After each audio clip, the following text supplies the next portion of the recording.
so we can make sure that any victim or potential victim has an opportunity to see this hearing and be present if they wanted to be present via live stream. With that being said, is there any preliminary issues that we need to discuss? I do have some follow-up. As we alerted the court earlier today, I do have two proposed orders, one as a follow-up to our status conference this morning, as well as a renewed stipulation and order for a protective order with regard to this case. If I may approach your clerk with those. Please. I believe all attorneys have executed them. Your Honor, and the only other issue, we would ask permission that my client's right hand be uncuffed so that he could communicate with us more effectively. I have no issue with that, with his right hand being uncuffed.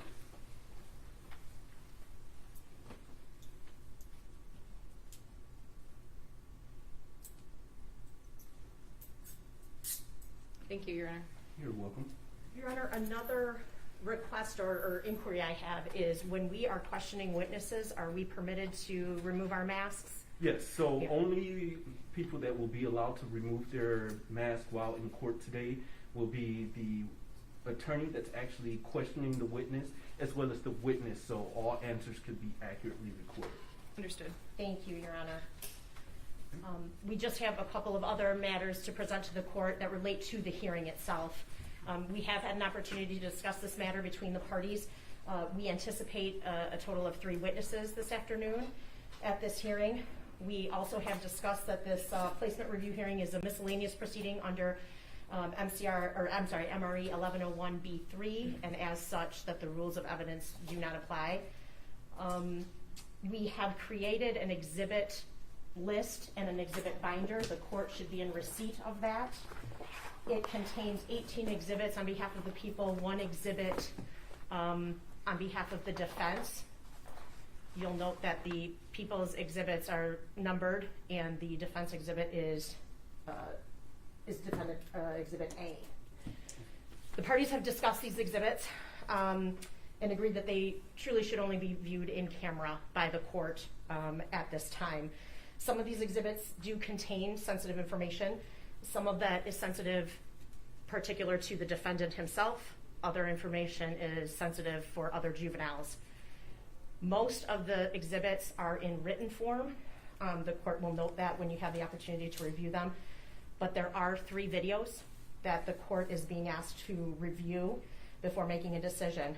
Those 3 videos were made in a shed just outside of the defendant's home. One of them, which depicts the prolonged mutilation and torture of a bird, accompanied by audio that the viewer will likely find very disturbing. There's also a separate picture of a severed bird head, a separate bird, that is discussed within one of the other exhibits. We have coined the defendant's journal, or labeled as the defendant's journal. I want to assure the court we are not undertaking the introduction of these exhibits lightly. We think that they're absolutely necessary for the court to review in making such a decision as you're called upon to make during this hearing. And we simply want the court to be prepared before viewing that material. So, Thank you, Ms. Collins. At this time, though, by way of stipulation, we are asking that the court officially admit these exhibits. It's People's Exhibits 1 through 18 and Defendant's Exhibit A into the record. That is correct. Thank you. People's Exhibits 1 through 18 will be admitted as People's 1 through 18. Defendant's Exhibit A is admitted as Defendant's Exhibit A.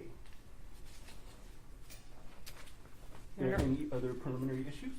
I believe that is all I have to present at this time. Nothing further from defense. Okay. And people, when you are prepared, please call your first witness. Your Honor, may we make a brief opening statement? Sure.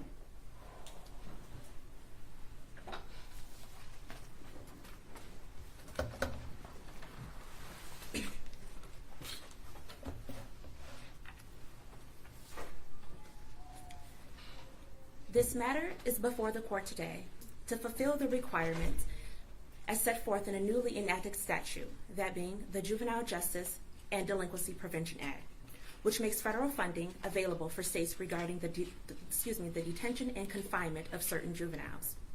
Today, we ask this court to enter an order requiring that the defendant remain confined in the Oakland County Jail.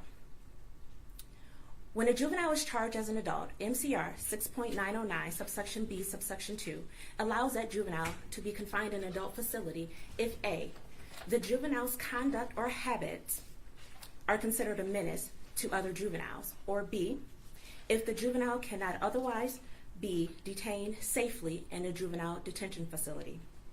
Likewise, MCL 764.27A subsection 3 expressly provides that a juvenile who is under the jurisdiction of a court for committing a felony offense may be held in the county jail pending trial.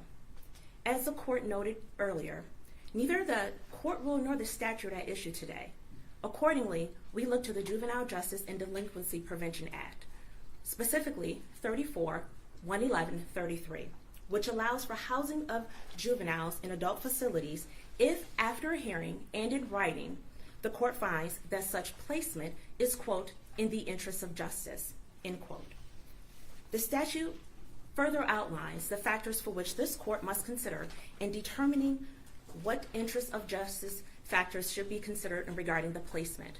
Those factors include 1, the age of the juvenile, 2, the physical and mental maturity of the juvenile, 3, the mental state of the juvenile, including whether the juvenile presents an imminent risk of harm to himself, 4, the nature and circumstance of the alleged offense, 5, the juvenile's history of prior delinquent acts, 6, the relative ability of the available adult and juvenile detention facilities to not only meet the specific needs of the juvenile, but also to protect the public as well as other detained youth, and 7, any other relevant factor.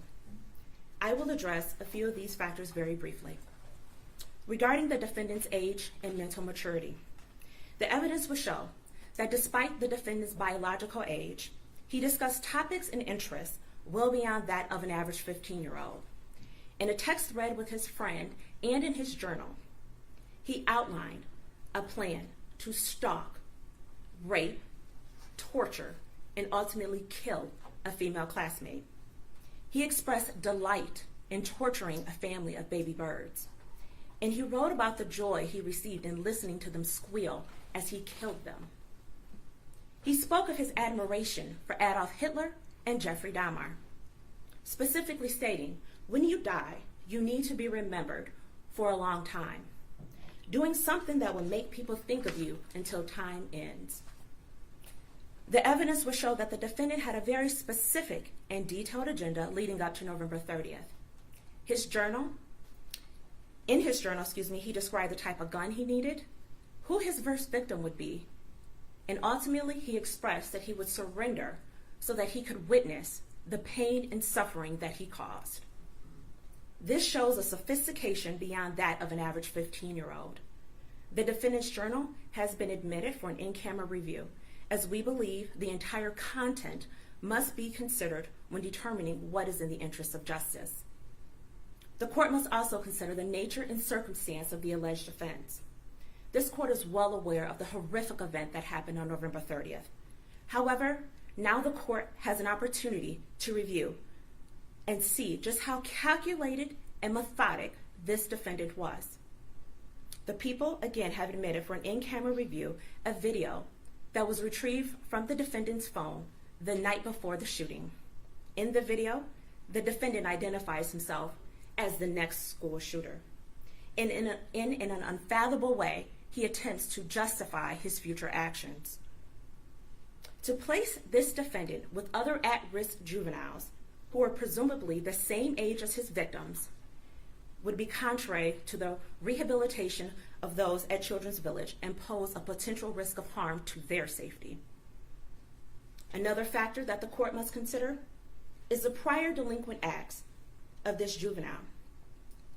As stated in the people's brief, despite having no documented juvenile history, the defendant's antisocial behavior is very concerning. The evidence will show that he bragged about wearing a mask to the public. He enjoyed his dark side. The defendant isn't who he appears to be. He allows people to see who he wants them to see, and only those close to him, such as his parents, would understand or recognize it. He is fascinated with violence, weapons, and seeing others suffer. He cunningly placed a bird in the boys' bathroom at Oxford High School, and in his journal, he later reveled about how happy he was for not getting caught. His behavior, however, continued to escalate. And when the defendant committed those premeditated murders on November 30th, he did so with the intent to be remembered, to terrorize the community, and to gain recognition. Pursuant to the statute, the court is also allowed to consider other relevant factors. The evidence will show that despite the defendant being held in the Oakland County Jail, he is not completely isolated. He has the ability to watch television. He has access to a tablet wherein he can communicate with family and friends. He can play games and he can read books, all of which he's taken advantage of. He has phone privileges. He receives mail and he has a commissary account. Since his placement in the Oakland County Jail, he has been monitored every 15 minutes, and any issues or concerns that have been brought regarding his care have been taken care of expeditiously and will continue to be addressed at that same level of efficiency. In conclusion, it is important to note that the statute in question specifically emphasizes that the court is to consider what is in the interest of justice, not what is in the best interest of the juvenile. Thus, it is the people's position that it is the defendant's current placement in the Oakland County Jail that is best suited to meet his specific needs, to maintain and protect the safety of the general public, as well as to protect the juveniles at Children's Village. Hence, we believe it is in the interest of justice that he be confined in the Oakland County Jail. Thank you, Your Honor. Thank you, Ms. Washington. Ms. Lofton? Yes, Ryan.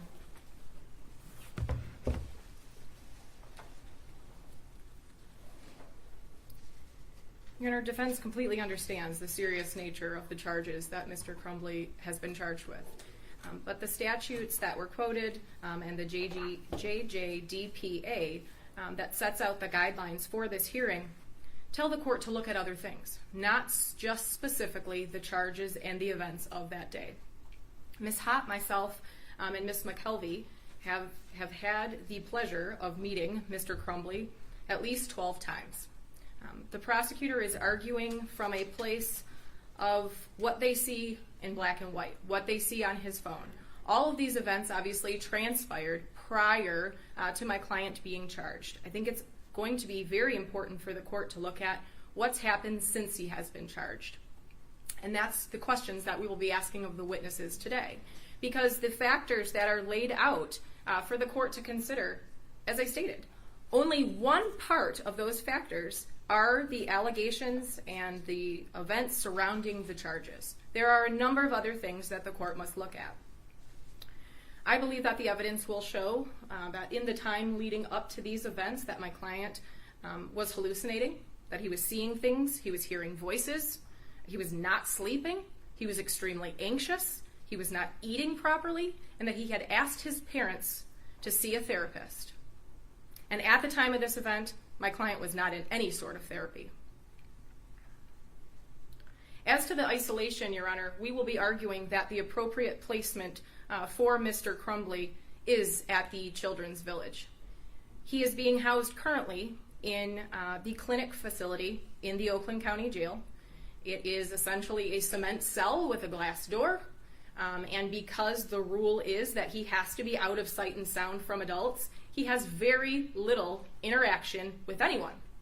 So yes, there is a deputy that peers in at him every 15 minutes and signs off that he is doing what he needs to be doing and that he's safe.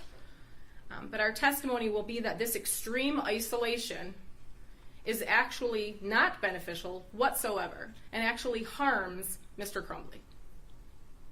Yes, he has access to a tablet a couple of hours a day. It's not something that is housed in his cell with him all the time. He does have access to a phone, but unfortunately Mr. Crumbley does not have the numbers of any family members, so he's not utilized the phone whatsoever. The tablet is set up for communication, so strangers email Mr. Crumbley, and he has the ability to respond to those emails. I do not think that is enough to argue that he is not being isolated. He interacts with a caseworker, he interacts with a psychiatrist 1 time per week for minutes. Other than that, if he's not meeting with myself, Ms. Hopp, or Ms. McKelvey, he's not interacting with anyone except when they're handing him his tray of food. We will be arguing that the jail is not equipped with handling juveniles in respect to any type of activity. He does not leave his cell whatsoever. He has, and I know that there are protocols because of COVID and most inmates are not receiving any type of rec or gym time, but he is essentially not leaving his cell at all, except for a shower or if he's being moved to a visitation booth to visit myself or one of the other counsels. So at the close of this hearing, Your Honor, we will be asking that he be moved to Children's Village. I do think that is an appropriate place for him. There are other juveniles charged with murder that are housed in that facility. This would not be the first time. And we feel that due to his age being 15, and although he is educated and a very bright young man, I still think the appropriate placement for him is at Children's Village. Thank you, Ms. Lawson. Thank you. People, you may call your first witness. Yes, Your Honor. The people call Ms. Christina Belling. Thank you. And my staff, because they're being actually kept in another courtroom away from the public, and so my staff is just going to go grab the individual and bring them to the court. Thank you. Ms. Christina Belling.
Do you swear or affirm the testimony you're about to give will be the whole truth and nothing but the truth under penalty of perjury?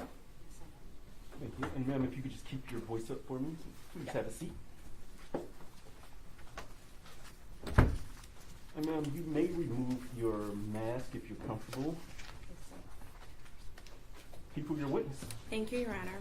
Before we begin, Your Honor, I did want to make the court aware that for purposes of this hearing, the people would not be referring to the defendant or the individual charged in this case by name. We will only be referring to him as a defendant, as we believe that there is good evidence to support the fact that the notoriety could also encourage future school shootings.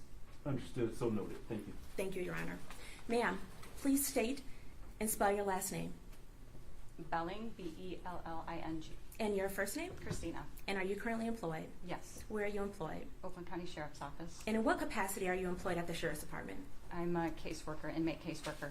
And how long have you been employed at the Sheriff's Department? 22 years. And have you been employed there as a caseworker for 22 years? No, I started out the first year as a booking clerk, 12 years as a deputy, and 9 years as a caseworker. And can you briefly describe for the court what it is, what your job responsibilities are as a caseworker? It's very multifaceted, but the most important part of it is that we assess and manage the crises that come into the jail. A crisis can be something such as a high-profile case, somebody who's currently suicidal, actively psychotic, or somebody that has suicidal or homicidal ideations. We then work in combination, if needed, with medical and the psychiatrist to get services. And then after their behaviors become manageable, then we continue to work with them to continue to assess any kind of mental health changes as well as adjustments into the jail. In order to be a caseworker, what is your educational background? I have a master's degree from Oakland University and a licensure through the state of Michigan. It's an LPC, a licensed professional counselor. Okay. And are you required to do any continuing education? Yes. And do you, in fact, do that? Yes, I do. And are you current on that? Yes. Can you briefly describe, you said a license of professional counseling, is that correct? Yes. Is there a specific, like a specialization for adolescent or juvenile counseling that one could obtain? Not to my knowledge, no. Can you describe for the court exactly what avenues you have to when you obtained your license? Strike I'm that. sorry.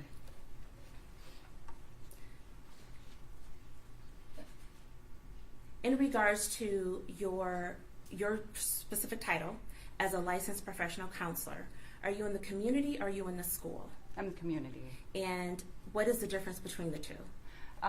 There are several different classes you take to choose the school route. When you go into your master's program, you have to choose that you want to work with community or work with school. And are those community versus school? Is that the only two options? Yes. Okay. So if a person wanted to specialize in adolescence or juvenile, is that even an option? Well, specialization is a little bit different than choosing an avenue of either community or the school. So as with school, they work as school counselors in your school settings. Community, then you can do family specializations, but to my knowledge, there is no just juvenile specializations. Thank you. Now, in your capacity as a caseworker, have you had the opportunity to work with juveniles in the Oakland County Jail? Yes. And in your capacity as a caseworker, approximately how many juveniles would you say you've worked with in the past? If you know. Do you want my deputy years or do you want just as a caseworker? As a caseworker. Under 10. Okay. And are you currently assigned to the defendant? Are you the current caseworker for the defendant in this case? Yes, ma'am. When were you assigned to his case? The day he came in, from my knowledge. Is that fair to say that would be December 1st? Yes. And just for the record, that was December 1st of 2021. Yes, sir. Thank you. Do you recall how often you were meeting with the defendant when he initially arrived at the Oakland County Jail? Daily. Multiple times a day or just once a day? There may have been a couple occasions where I met with him multiple times just to check in, but it was just mostly one time a day. And how long were those meetings? It can range anywhere from 5-10 minutes and up. It depends on if there's things to cover. Okay. And what were the purpose of those meetings? Without getting to the specifics of his treatment, can you just give a general idea of what the purpose is when you do meet with inmates at the Oakland County Jail? I assess for mental health issues. As we sit here today, on February 22nd, are you still meeting with him on a daily basis? Not on a daily basis, no. How often are you meeting with the defendant? Approximately twice a week. And when did that change? When he came off of a constant watch. And do you know when he came off constant watch?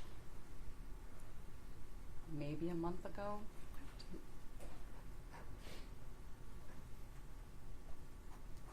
When you say a month ago, would that be January of 2022? Yes, sir.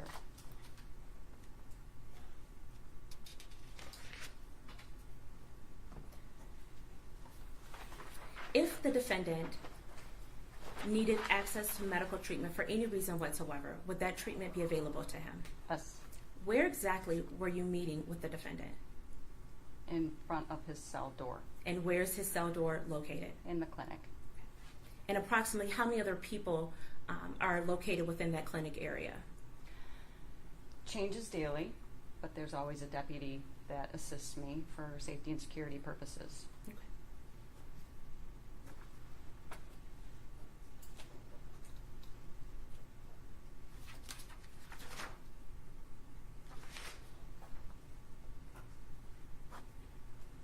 If the defendant required any other professional visits, such as that to a licensed psychologist, a licensed psychiatrist or a licensed therapist, would that be available to him? Licensed psychiatrist, yes.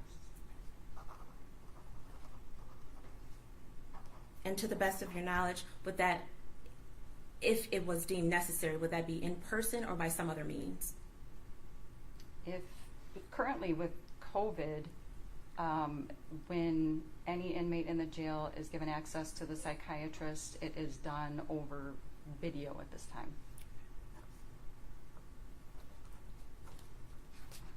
Is the defendant at any time allowed to refuse meeting with you? Individuals may not want to speak with me, but that doesn't mean I'm not going to attempt to speak with them. Okay. So is it fair to say you would meet with the defendant at this moment in time 2 times a week, no matter what? Yes. Okay. Now, on average... I'm sorry, Ms. Washington, when you Yes. say this moment in time, can we just give a time frame? Yes, Your Honor. Meaning, since he's been taken off a constant watch, you've been meeting with him 2 times a week. That was your testimony, correct? To my best of my ability, of my knowledge, yes. Okay. How many other inmates are on your caseload, if you know, roughly? Honestly, 70-ish, maybe Okay. more, maybe less. I'm not sure. Pre-COVID, it was probably more like 120. Do you meet with any of your other inmates 2 times a week? No, ma'am. And yet you meet with the defendant twice a week. Yes, ma'am. And why is that? Because of his housing and because he's a juvenile.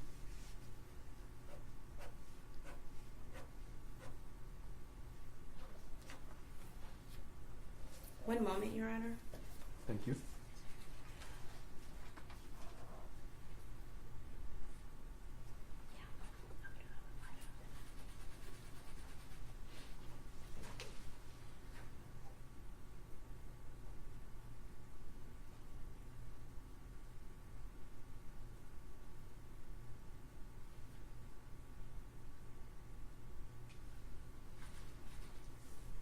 I have nothing further from this witness, Your Honor. Thank you. Thank you. Ms. Lofton-Cross? Yes, thank you. Your Honor, I will have some questions and then Ms. Hopp will follow up if that's okay with the board. That works for me. Thank you. Alrighty, thank you.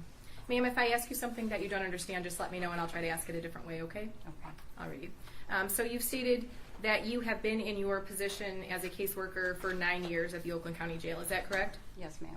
Okay. Were you assigned anywhere previously as a caseworker? Do you mean any other facilities? Any other facility, that's correct. No. Alrighty. You stated that you had a master's. What is that master's in? Counseling. Okay.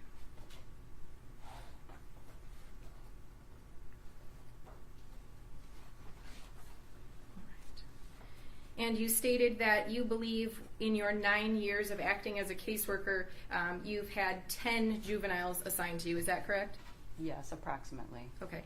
And over those 9 years, how many adult inmates do you think you've had assigned to you? I could not even answer that. I do not know. Okay. Hundreds, Thousands? Hundreds. That could be thousands. How many juveniles do you currently supervise as a caseworker? Does that count people who have juvenile charges and are now adults, or just juveniles, anybody under the age of 18? I can clarify. Anybody under the age of 18. Just one. Okay. Mr. Crumbley. Yes. Alrighty. Now, you detailed that when he originally was booked in, you were seeing him on a daily basis, correct? Yes. Okay. And you had mentioned different types of watches. I'm not sure if you said suicide watch, but I know you said constant watch. Are you the person who decides what type of watch the defendant is on? Yes. Okay. So when he initially came into the Oakland County Jail, he was on suicide watch. Is that correct? He was on a constant watch. Okay. And can you describe to the court what that constant watch is? He has a deputy sitting outside observing his behavior 24/7 just to assure his safety and security.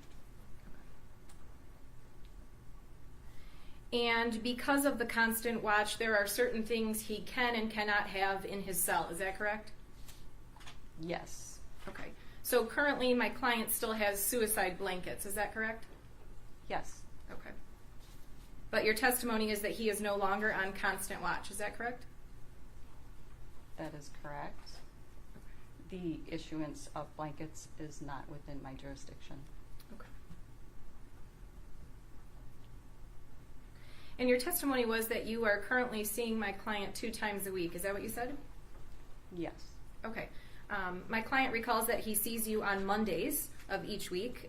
Do you recall what other day you see my client? Generally towards the end of the week. This week I was not there towards the end of the week. Do you keep records each time you interact with an inmate? Yes, I do. So the records would show that you were interacting with Mr. Crumbley 2 times a week since he has been removed from constant watch. Is that correct? Except for this week because I Of course. wasn't there. I understand.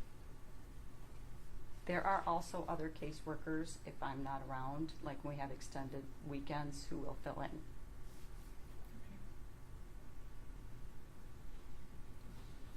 In your continuing education that you stated that you do, does any of that continuing education deal specifically with juveniles? Not currently, no.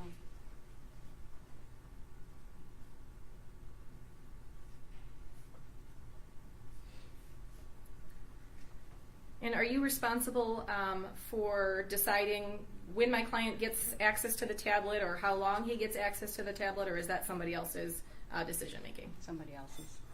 Okay.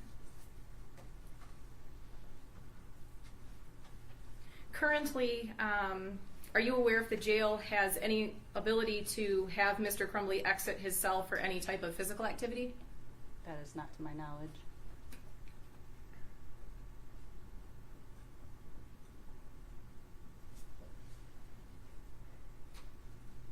And are you involved at all with the food delivery or the type of food that my client is being delivered? No.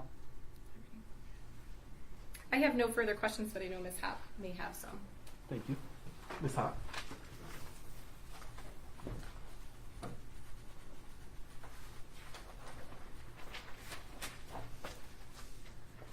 Are you familiar with the laptops or the tablets in the jail that Mr. Crumbley has access to? I see them, yes. Have you ever looked at them and what programs they have on them? I do not. And in addition to mental health access, physical health access, do you have anything to do with access to education for him? I do not. And so you would not know whether he had access to any sort of education programming while he's in the jail? I work mental health only. And in your schooling, you mentioned the 2 avenues, community and school. Did you take any courses in the school part of that at all? I took community. Are you aware, even if it's not in your responsibilities, whether he's getting any type of educational services? I am not aware. Thank you. Thank you, Ms. Hopp. Any rebuttal? Just briefly, do I get to question? Oh, my apologies, Mr. Kelby. You're sitting in the back. My apologies. Good afternoon, Ms. Belling. Good afternoon. Just a couple of questions. What's the makeup of the clinic in relation to cell location? He's in an individual cell, correct? Yes, ma'am. And there's a half glass door? Yes, that looks forward. Okay, and if you looked out that door, what would be there? Maybe medical staff walking by. But a wall? Or, yes. Oh, there's also a TV. Right outside the door? Yes, right up towards on the ceiling. So does he have control of that? I do not know. That's I do not part know. of anything you'd be involved with? No. Do you know, was he seen at any time by a psychiatrist while you have been? I cannot answer that. That's privileged information. Okay.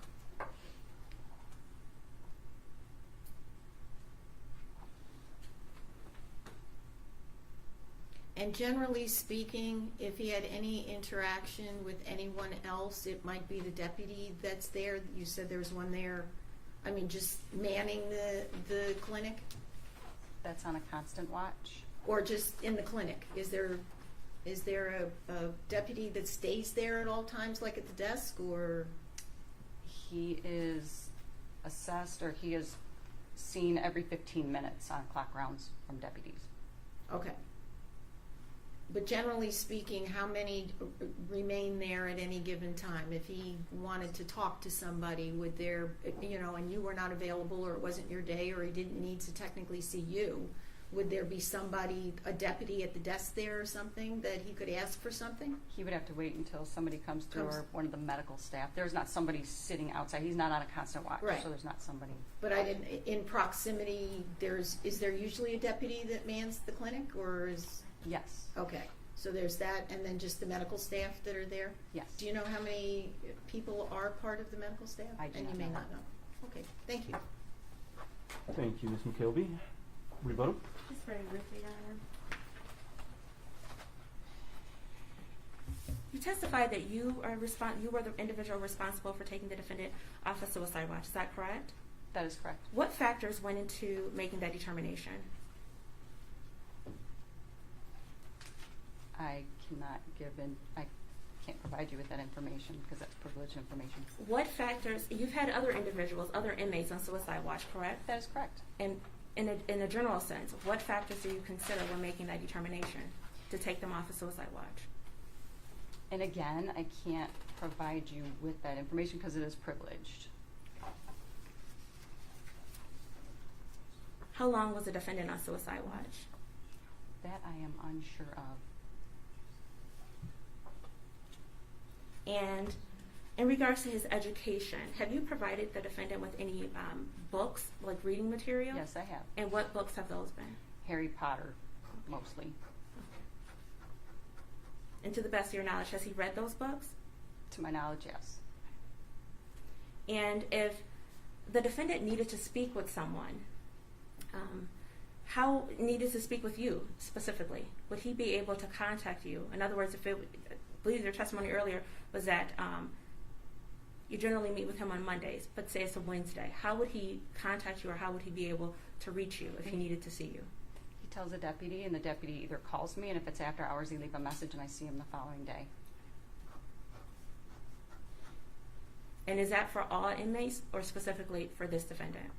That is for all inmates if it sees fit the situation, but because the defendant is a juvenile, I would make an exception to put him at the top of the list.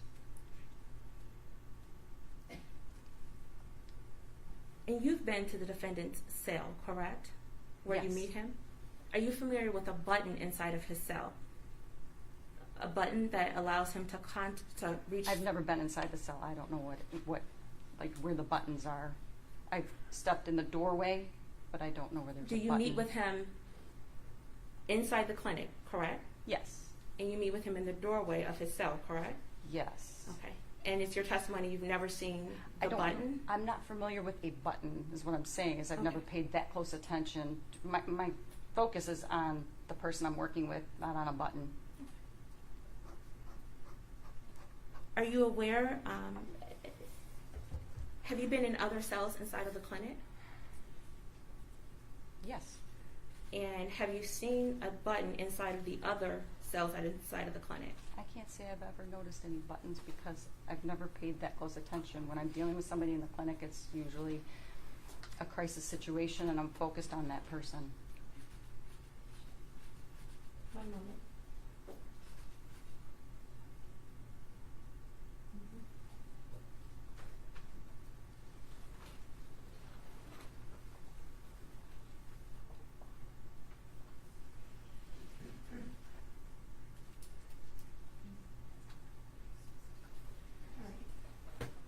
Ms. Belling, again, I'm not asking for any specific factors regarding this defendant, but I am again going to ask, what factors do you generally consider or look at when making a determination that an individual should be taken off a suicide watch?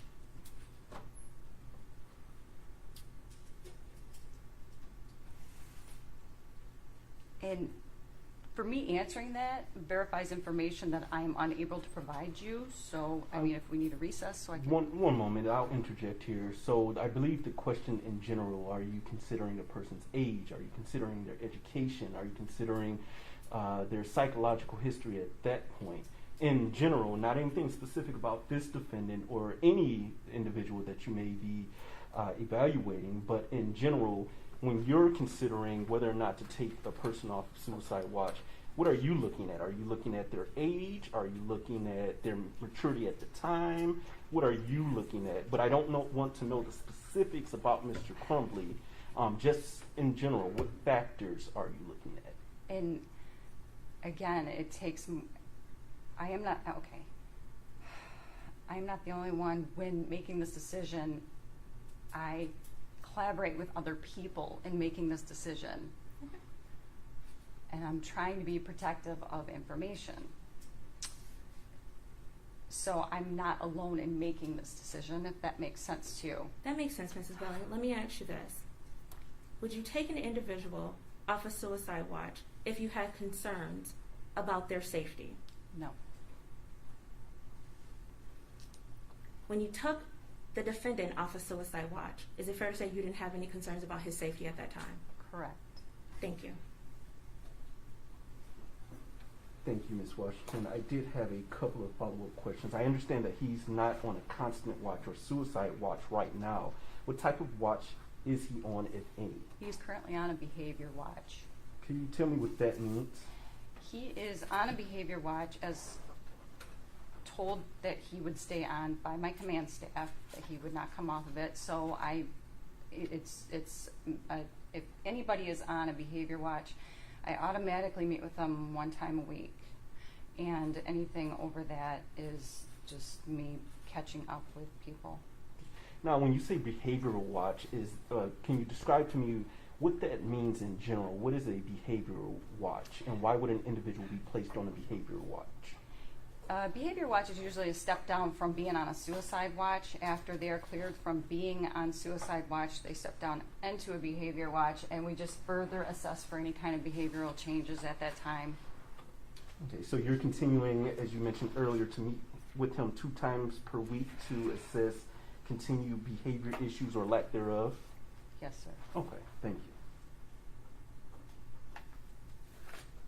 Are there any follow-up questions based upon my questions from the people?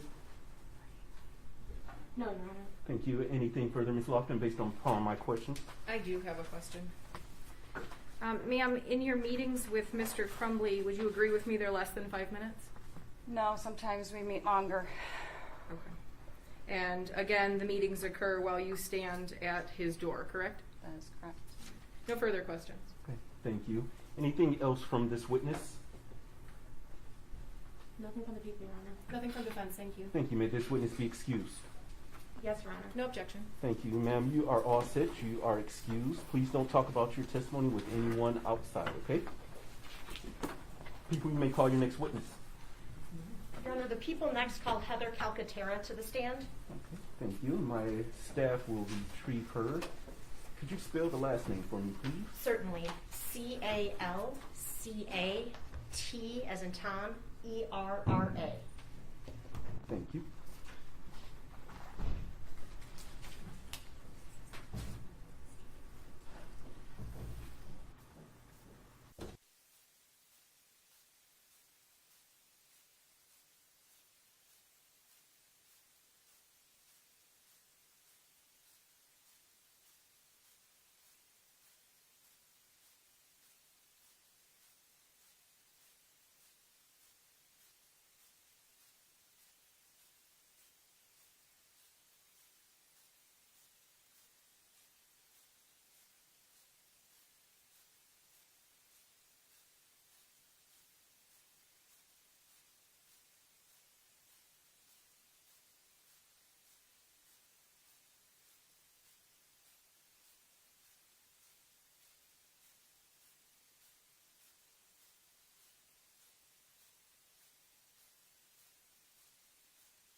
Under penalty of perjury. Thank you. Ma'am, you may have a seat, and if you are comfortable, you are more than welcome to remove your mask. Thank you. You are very welcome. And people, your witness. Thank you, Your Honor. Good afternoon. Good afternoon. Could I please have you state your full name and spell your last name for the record? Heather Calcatera, Calcaterra. Wanted to make sure I spelled it correctly for the court.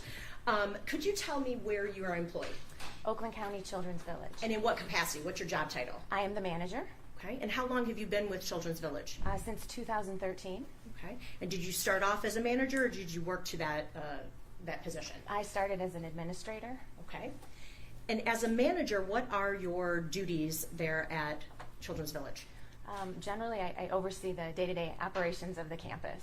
Okay. So you're familiar with the campus and its individual buildings? Yes. Could you just give us an explanation of what is Children's Village, what it consists of, what it looks like, that kind of thing? Children's Village is Oakland County's child caring campus for youth. We have three separate licenses. One of them is for secure detention. One of them is for residential treatment, both secure and non-secure, and one of them is for shelter care services.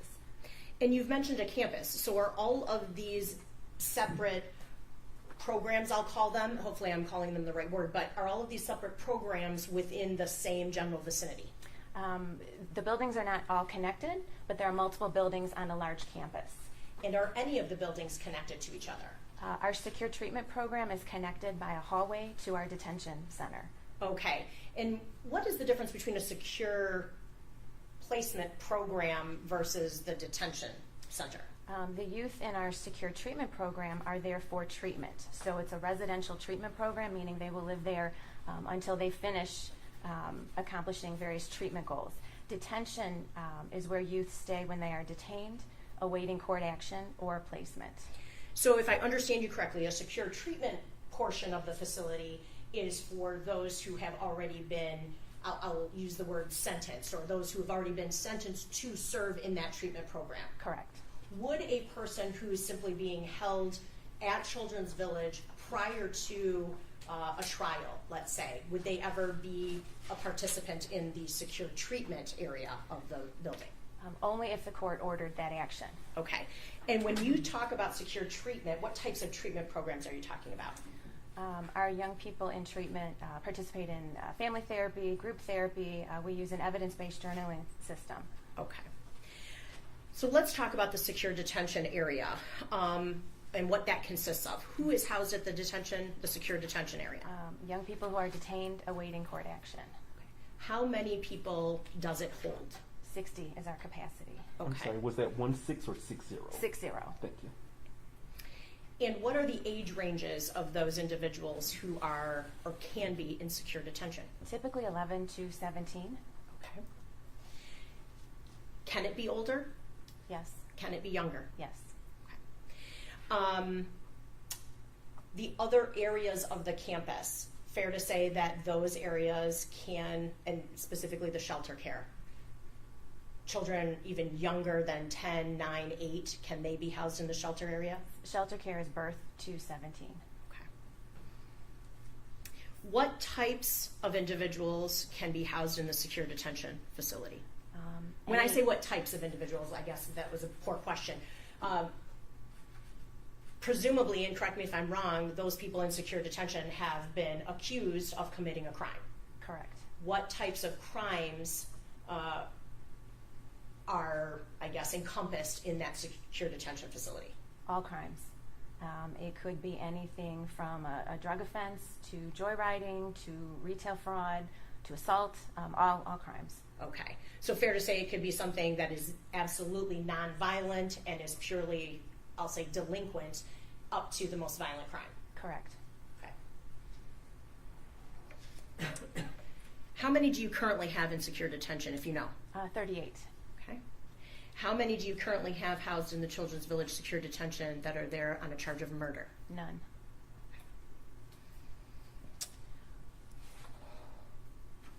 We've talked a little bit with someone else about residents of the jail. Do I call somebody who's at Children's Village a resident of Children's Village? Yes, we call them residents. Okay. So can you describe to me sort of, and without well, can you describe to me the setup of the secure detention area, what it looks like and what a typical day looks like for someone who's in secure detention? So secure detention is one large building, and it is divided into three kind of separate units, we call them. So there are 2 units for males and there is 1 unit for females. We do try to separate the males based on age or cognitive deficits, certainly try to separate co-defendants to the best of our ability. But there's only 2 units, so sometimes we have to do the best that we can. In terms of a typical day, our young people wake up around 7 a.m. They typically do kind of a quick cleanup of their room, a quick hygiene, breakfast, and then they attend school. After school, they would have some recreation. They would have some kind of homework time, quiet time. They would have dinner, and maybe some more kind of quiet time or recreation, and then they would begin hygiene to prepare for bedtime or bed prep. Okay. You mentioned units. Are those separate units in essence separate hallways? Yes, each unit has a separate hallway, yes. Okay. And is it fair to say that they all converge into one main school area? When you come out of your unit or your hallway, you come into the hallways of the school? Yes, we have one main school hall. Okay. So you mentioned a typical day, so let me ask you about the residents and their individual quarters, I'll call them. Okay. They have their own rooms, Yes.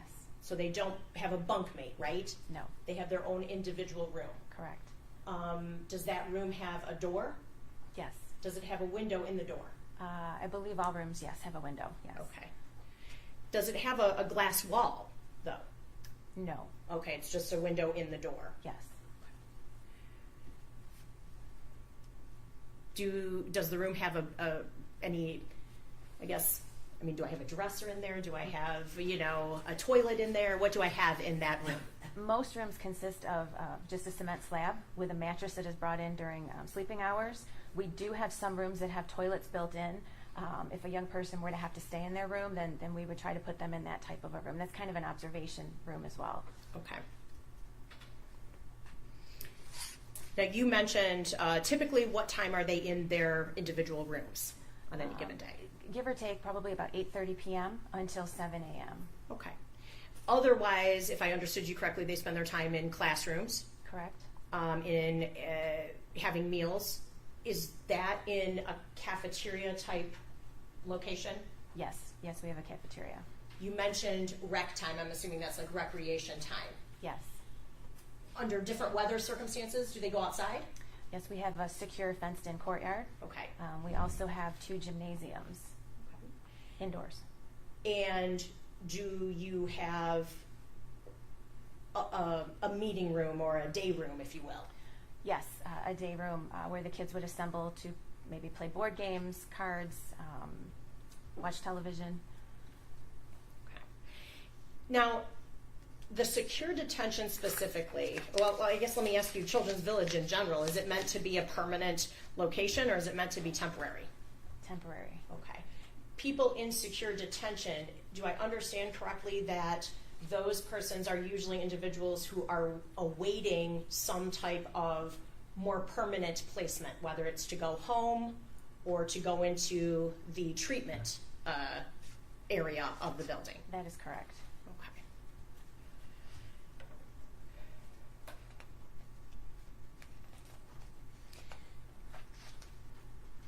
I might go back to some of those issues, but let me ask you about staffing at Children's Village. So, is there a certain number of staff ratio to the residents at the facility? In detention, we maintain a ratio of 1 staff to 8 residents during waking hours. Okay.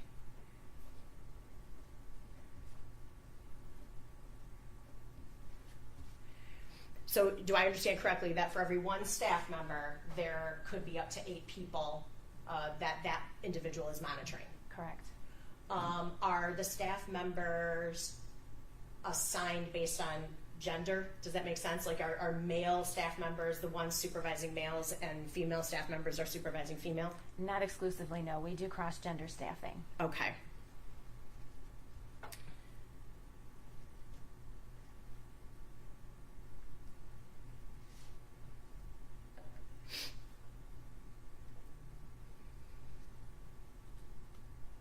the people that these residents come into contact with mostly, what is their job title called? Youth specialist would have the most contact with our residents. What does a youth specialist do? A youth specialist is with the kids or the residents all the time. They are responsible for maintaining the ratio, which is the 1 to 8, supervising them when they're in school, when they are eating, when they are doing hygiene, essentially all the time. Okay. And they're with them, but they're with those 8. Correct. Okay. So how about in the cafeteria? Am I only watching those 8, or what am I doing if I am a youth specialist in the cafeteria? There would be, depending on how many young people are in the cafeteria, there could be more than one youth specialist. And so they would position themselves accordingly. One would be walking around the room to maintain safety. One may be positioned kind of near the kitchen area while kids are taking their plates. It would depend how many kids are in that room. Okay. Do you still maintain that 1 to 8 ratio in the cafeteria? Yes, but it could, depending on how many youth are eating, we could do 2 to 16, for example. It would just depend. Okay. And you maintain that 1 to 8 ratio in the day room or out in the gym or outside in the yard? Yes. Okay. So let me ask you this. Are those youth specialists meant to monitor the behaviors, or are they meant to monitor the conversations, what their information they're exchanging, ideas they may have? We monitor the behaviors. We would do our best to monitor conversations, but we would likely not hear all the conversations, every word that a young person says to one another, because they are allowed to talk. And so if I'm responsible for 8, I may not hear everything that is discussed. Okay. And that is true whether they're in the classroom or the cafeteria area, the day room, or any of those rec sites? Yes. Okay. Are there arrangements made? You're familiar with the defendant at issue in this case, correct? Correct. At least somewhat familiar. You know who we're here about and what he's accused of doing, correct? Yes. In a situation like that, would he be housed in a different area? Would he be secluded from his peers and other individuals who may be younger than him or older? I believe he would be in the same group with his peers.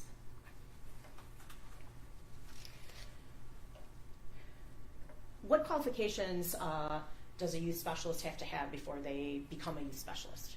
You have to be 21 years of age. You have to have either a high school diploma or a GED and no felonies. Okay. And you said that the youth specialists are the ones that are with the residents most often? Correct. Okay.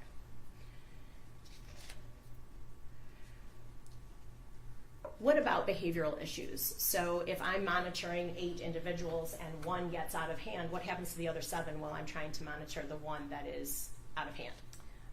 The youth specialist would call for supervisor assistance, or maybe what we refer to as a code 2, which is, again, assistance. Okay. And where is that assistance coming from? Other supervisors on campus would come to that area where assistance was needed. Fair to say that they might not necessarily be in close proximity to where assistance is needed Yes. at that time? Yes. Okay, could take some time. It could.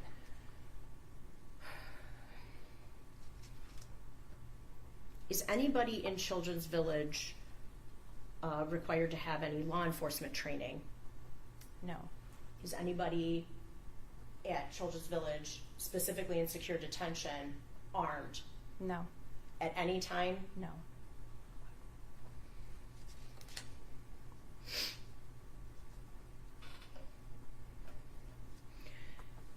Do youth specialists receive any type of behavior management training?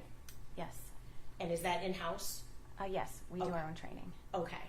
Am I correct in believing that the training focuses on non-physical management techniques? We are trained in physical management, but it is to be used as a last resort.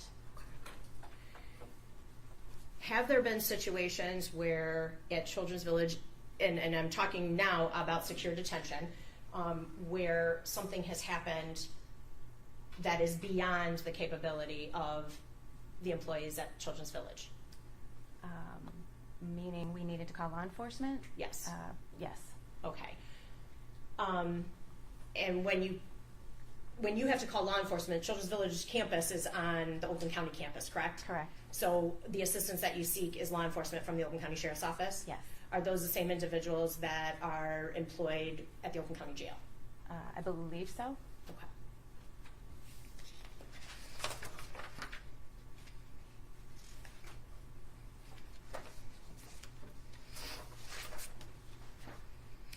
Now, in addition to the youth specialists, are there other persons who are employed at the secure detention facility at Children's Village? Yes. And what positions do they hold? Do you have?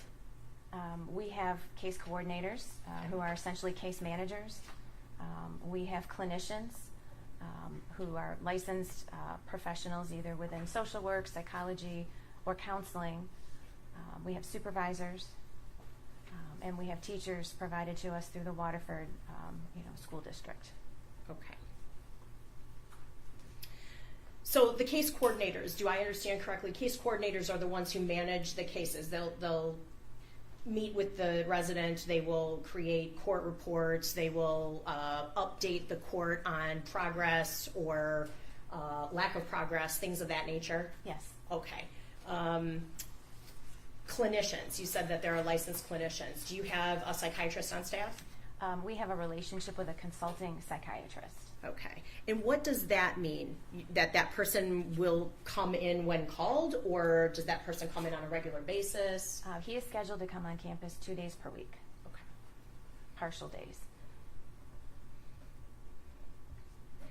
And that consulting psychiatrist, you mentioned it's a he, so does he come and meet with the resident individually, or do they meet over a telemed, or what is the situation? He comes in person, Okay. and he does medication management for our young people.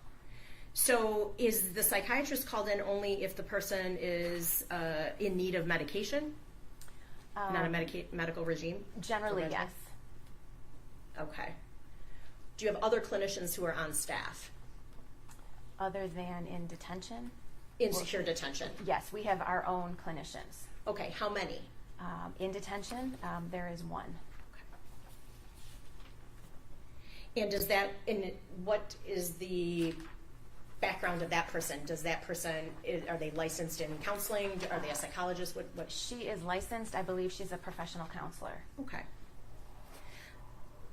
Now, in speaking with you prior to the hearing, you also are a professional counselor, correct? Correct. Are you licensed? I am. So let me ask you this. The clinician that you have on staff and yourself, do you possess a degree or certificate that is specialized or toward juvenile clients? I do not. Okay. I do not believe she does either.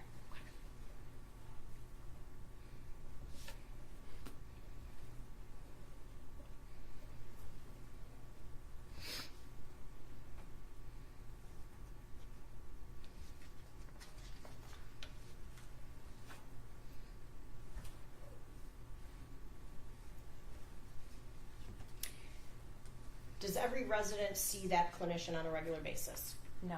What's the criteria for that clinician to see a particular resident? In detention, the clinician provides crisis intervention and medication management. Okay. So when you say crisis intervention, what does that mean? What does that look like? It could look like a young person who may be suicidal, experiencing a high level of anxiety, maybe a state of kind of hyperarousal, depression, maybe struggling with some issue. And who determines whether a particular resident is symptomatic of any of those things? We have weekly staff meetings where we talk about the young people. The individuals assigned to detention will meet and discuss the behaviors on the floor, the issues. They can be referred by any staff member in terms of a level of need. So am I correct in surmising that if someone wasn't outwardly expressing anxiety, concerns, or manifesting in some tangible way that may go undetected by staff members, even in the group assessments and the group discussions. Potentially.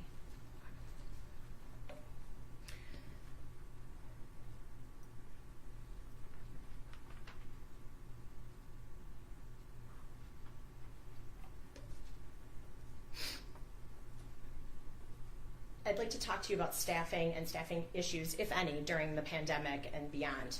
Are you currently experiencing any staffing issues with regard to the numbers and the number of shifts, things like that? Yes, Okay. You have vacancies right now? we do. Okay. And are those vacancies, are we talking about youth specialists? Yes, some are youth specialists. Okay. What other areas of the secure detention where are you experiencing some staffing issues? We have 2 clinician vacancies, not specific to detention, but campus-wide. Okay. Have you had an occasion where staffing issues are such that you don't have enough staff to monitor even the behaviors in a 1-to-8 ratio? Yes. And when that happens, where do these residents go? So for the first time ever, about a month ago, we had to implement a temporary lockdown, not because of behavior, but because of staffing. And so we did that for about a week on our afternoon shift because we simply could not staff it safely. And so our only option was to do that. So when you say that you went into that, what did you call it? Kind of a lockdown. Lockdown? So when you went into that lockdown, am I understanding correctly that each resident would go to their solitary cell or room and they would stay there for the remainder of the day and night? Yes. Any interaction with anybody? Staff would do 15-minute checks up and down the hallway, Okay. but other than that, no. And how does one resident, if they need to, beckon a staff member if they are within that 15 minutes? They would knock on the door or yell. When a resident is in their room, what is contained in the room? Do they have access to books in their room?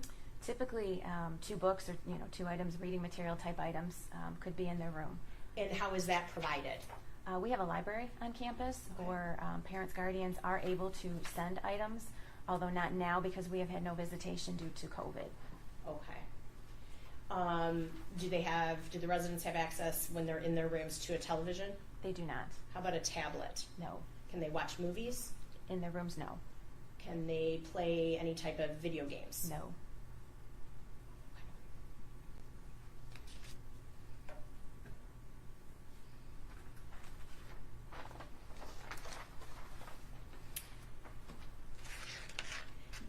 You mentioned meals in a cafeteria type room. So is it cafeteria style where everybody gets the same meal?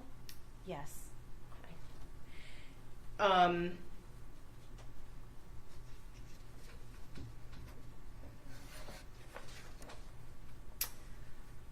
Does Children's Village and its residents maintain what I would call a commissary account, where they have their own account with money and they can purchase items that they may want or need? No. Okay. Now let's go back and talk about the school aspect of your facility. We talked about the hallways. So if are students in one class throughout the day? I know they move to different classrooms, but they stay in the same group. So the group moves from room to room.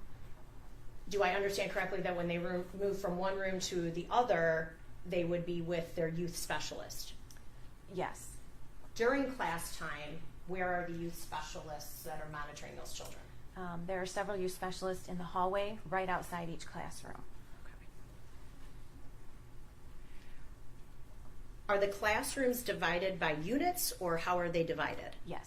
They're divided by units. Yes. Okay, so if I'm on this unit with all of these other males, Yes. those would be my classmates. Yes.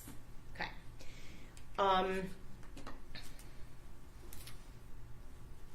In the classroom, is there one teacher? Yes. And you said that that teacher is contracted through Waterford Schools. Correct. Is there any mechanism in place with Children's Village to accommodate an individual education plan for an individual resident? An IEP for special No, education? let's say you didn't want a particular student in a classroom setting, for whatever reason. Can that student access a virtual school? Waterford would have to make arrangements. Okay. That would require additional resources for us because that would have to be supervised outside of our normal supervision within the classroom, and likely maybe additional resources for Waterford. Okay. Now, I know you said you contract with Waterford Public Schools. Correct. Okay. If a student has been permanently expelled from their public school, are public schools, if you know, obligated to provide an education curriculum for that student? I can't comment to public schools. We are, because we are a detention facility with adjudicated youth, so we are obligated. Let me ask you this. While you are obligated, would Waterford Public Schools have the opportunity to reject placing one of their teachers in that contractual scenario? I don't know.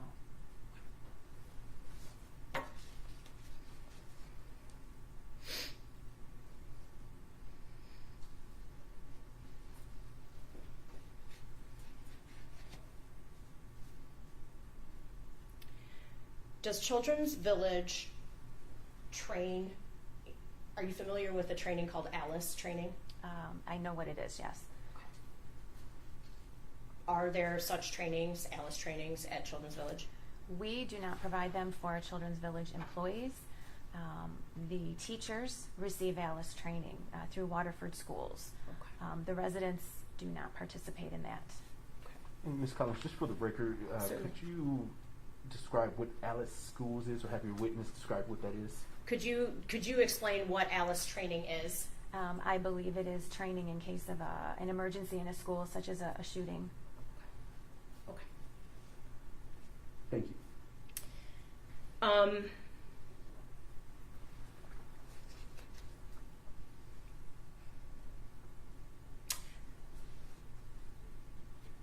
The classrooms themselves, I'm assuming, but I need you to correct me if I'm wrong. Does it include textbooks? Yes. So the students each have a textbook? Yes.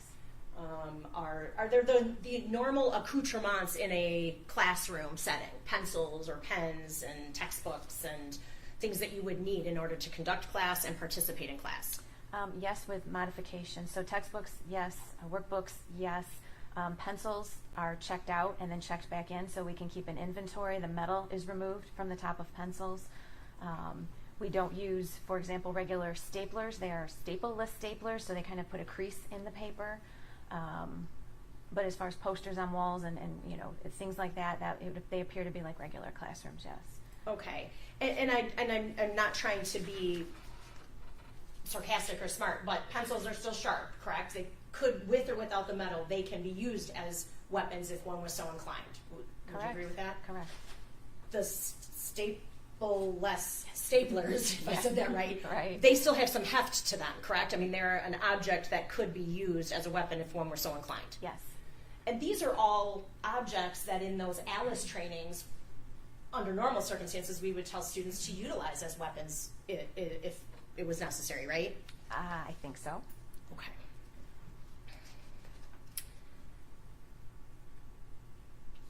With regard to the recreation time, are residents required to participate? We cannot force residents to participate in rec. So are they required to go to Yes. the rec site?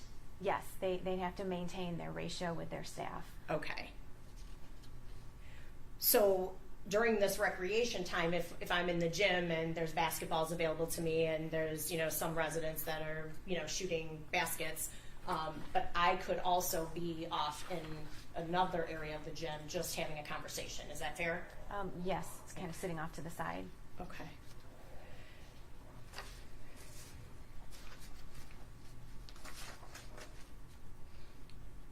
Let's talk about communications when a resident is at Children's Village. what does a resident have available to them in order to communicate with those who are not in secure detention? So we use the same payphone type system as used in the jail, where families put money onto the account. Residents have an approved call list that is either established by, a parent guardian would request, but then of course the court has to approve. If there's any restrictions, then we would honor that. But they make calls on those phones. They also make calls with their case coordinator in an office, again based on approvals and restrictions. And then residents are allowed to send and receive mail, again also based on an approved list. Okay. And that approved list is generally, what does it take to be approved to be a person that can communicate with the resident? So a parent guardian can make a request. Okay. We would defer to the court and make sure there are no legal restrictions. For example, we don't allow them to write to victims, can't write to co-defendants. Typically, mail to and from correctional facilities is not allowed unless it's a parent or a guardian, but it also has to be approved by the court in those types of situations. No letters to and from girlfriends, things like that. Okay.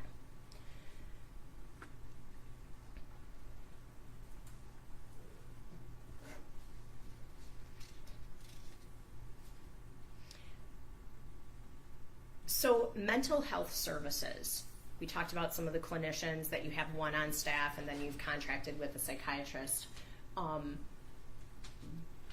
Fair to say that unless there were a request by the resident or some outward revelation that the resident was struggling, the psychological or mental health services would not be ongoing.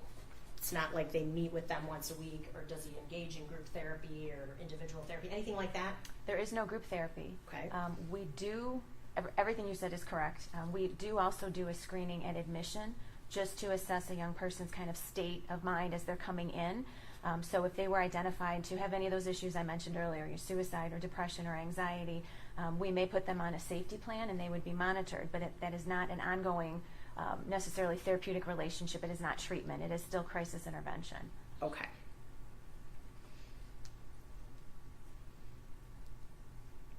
If I could just interject a question. With the safety plan, you said it's crisis intervention.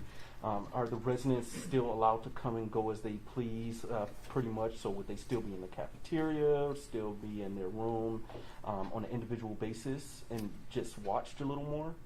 Yes. But the safety plan could build in other kind of precautions. So it could, for example, say something like no sharps, which would mean that young person wouldn't have access to pencils. It could say that young person has to be within arm's length of a staff member. So they would maybe be at the front or the back of the line, depending on where the staff member is positioned. But they would still very likely be in a group setting. Thank you. Could the situation ever arise where one staff member who is monitoring the 8 has multiple who have a special plan like that? Yes. Okay. You mentioned the lockdown situation that occurred in, if I understood you correctly, you said it lasted approximately a week. Yes. Is it a fair statement that at this point you still can't predict whether that would happen again? Yes. With regard to communications, one avenue of communication that I didn't ask you about was email. Are residents able to either receive or send email correspondence? No. Not at all? Not at all. Okay.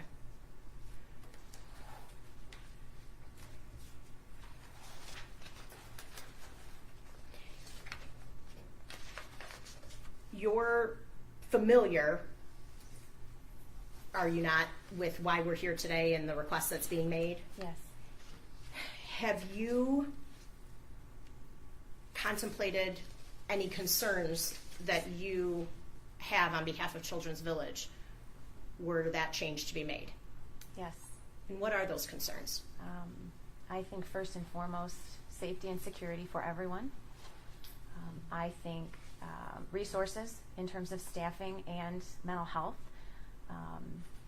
We don't know what we don't know in terms of this particular case, and we've never had a situation like this involving a school shooting or a defendant who was going to use the insanity plea. So we don't know what we're going to need. I have concerns about the trauma impact on other young people.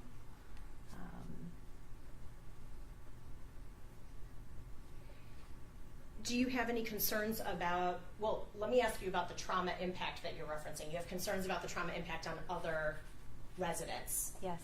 What do you mean by trauma impact? Again, we've never had a case like this at Children's Village. I've never had a case like this in my career. This was a devastating situation, and we don't know what the defendant's presence on our campus, in the classrooms, on the units, what that presence, how that may trigger or impact other young people from Oakland County. Does that go hand in hand with any concerns that you might have, both for the safety of other residents as well as the safety of this particular defendant? Correct. I would also be concerned about his safety. I do not know if he would be a target. I do not know if his presence in a juvenile facility would cause him to experience any type of trauma. And is there any contemplation of, and I'll call it mental isolation, it's probably not a scientific phrase, but mental isolation, differentiating himself from the other residents there. You mentioned that there's parent involvement, and when COVID is not in place, there's visitations and things like that. Have you contemplated or thought about that and its effect on this particular defendant? I have, and it certainly could have an impact. We are scheduled to resume visitation, in-person visitation, on March 1st in all of our programs. And so where other young people may be receiving frequent contact, I do not believe this defendant will. And that could have an impact on him, yes. Okay. If I may have one moment, Your Honor. Sure.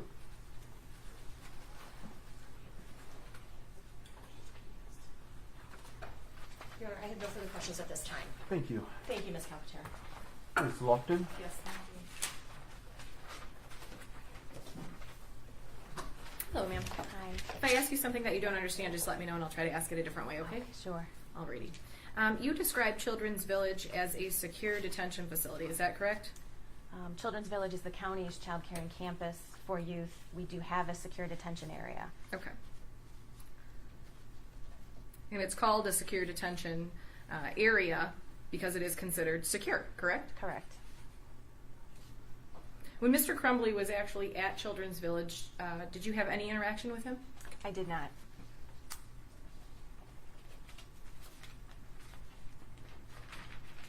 Do you know how long he was actually in your facility? Less than 24 hours.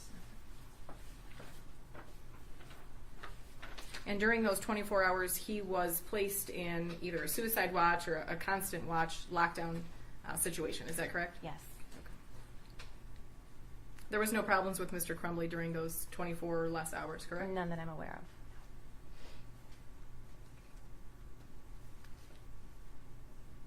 And you stated that you have residents with varying charges, so they can be misdemeanors all the way to felonies and life offenses. Is that correct?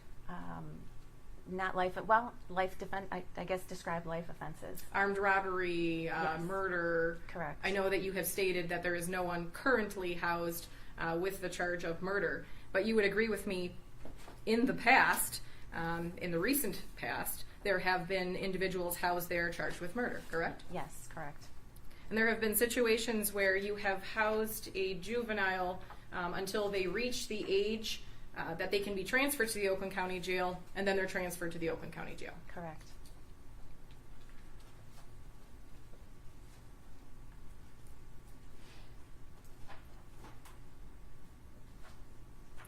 And you stated that the housing itself, or the rooms or the bedrooms of the individuals, they all have their own cell or bedroom. Is that correct? Yes. Okay. And you stated that these individuals are in their cell from approximately 8:30 p.m. to 7 a.m. Is that correct? Yes. And you stated that your max capacity is 60 people, and currently you're at 38, correct? Yes. Yes.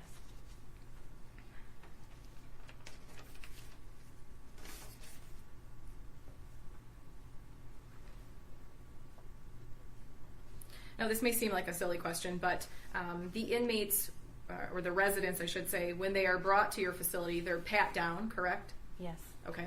And do they stay in civilian clothes, or do you have them in specific outfits for Children's Village? No, they have to put all their personal belongings into storage, and they wear kind of a jumpsuit type item. Okay. So they would not have access to guns or knives, correct? Correct. And you actually stated that if the individuals that are assessing the resident feel that that person needs some sort of crisis intervention, there's something called a safety plan that can even go one step further in securing the safety of not only that resident, but the other students, correct? Yes. Okay. And that safety plan can include no access to pencils or anything sharp, is that correct? Yes. And to always be very close to a staff member within Those arm's are, length. yes, those are examples, yes. Is that something that is done frequently? Are there a number of individuals there on safety plans, or? I would say it varies. It's not unusual.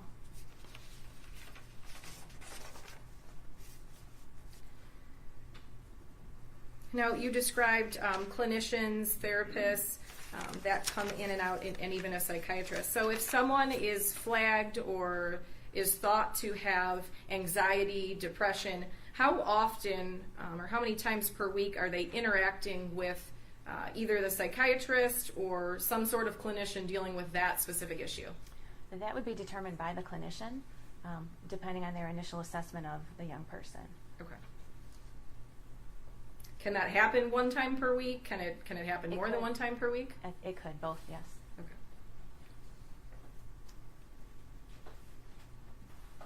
And the psychiatrist that is contracted there, that is there 2 days per week, is that individual able to prescribe medication? Yes.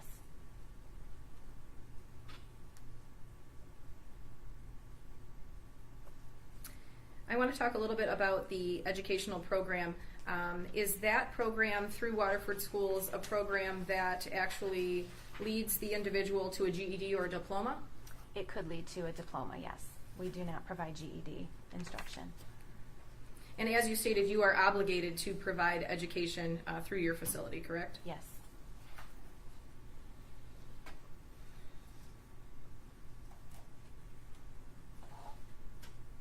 I want to talk about the physical activity. How often, and I know it may have been a little bit different during COVID, but how often do your residents enjoy some sort of recreation time? Daily, And how long is that? minimum of an hour. It's not all physical, though. It can be physical, it can be reading, it can be television, board games. Do they have a gym class through the Waterford school system or no? Yes. Okay. And how often do the residents participate in that gym class? You know what, I would have to check the schedule. I'm not sure. I'm Understood. sorry. No problem. And you would agree with me, the communication that your residents have with the outside world is pretty limited, right? Correct. Okay, so the phone system, they're only able to call out, correct? Not receive calls in? Yes, they call out on the pay phones. Okay, and that's an approved list. It's not just to anybody? Yes. Okay. And you stated the letters. Now, if they were to receive a letter from a stranger or someone that's not on the list, would that letter then be returned? Yes. Okay.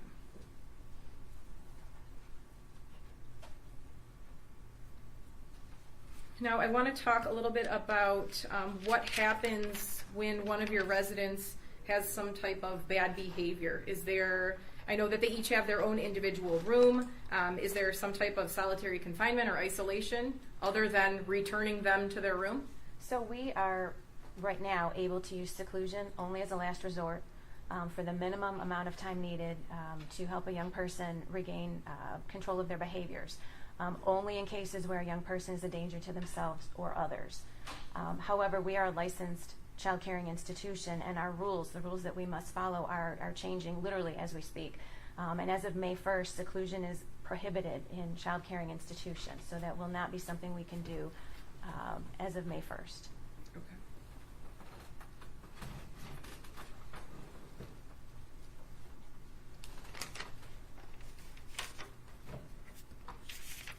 Now, you were asked some questions about your thoughts about having Mr. Crumbley placed there.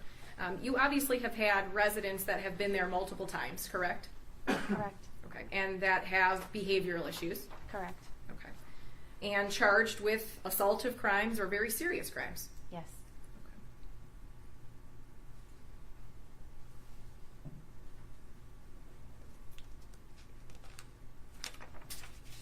I have no further questions, but Ms. Hopp may have a few for you. Thank you. Thank you. Ms. Hop?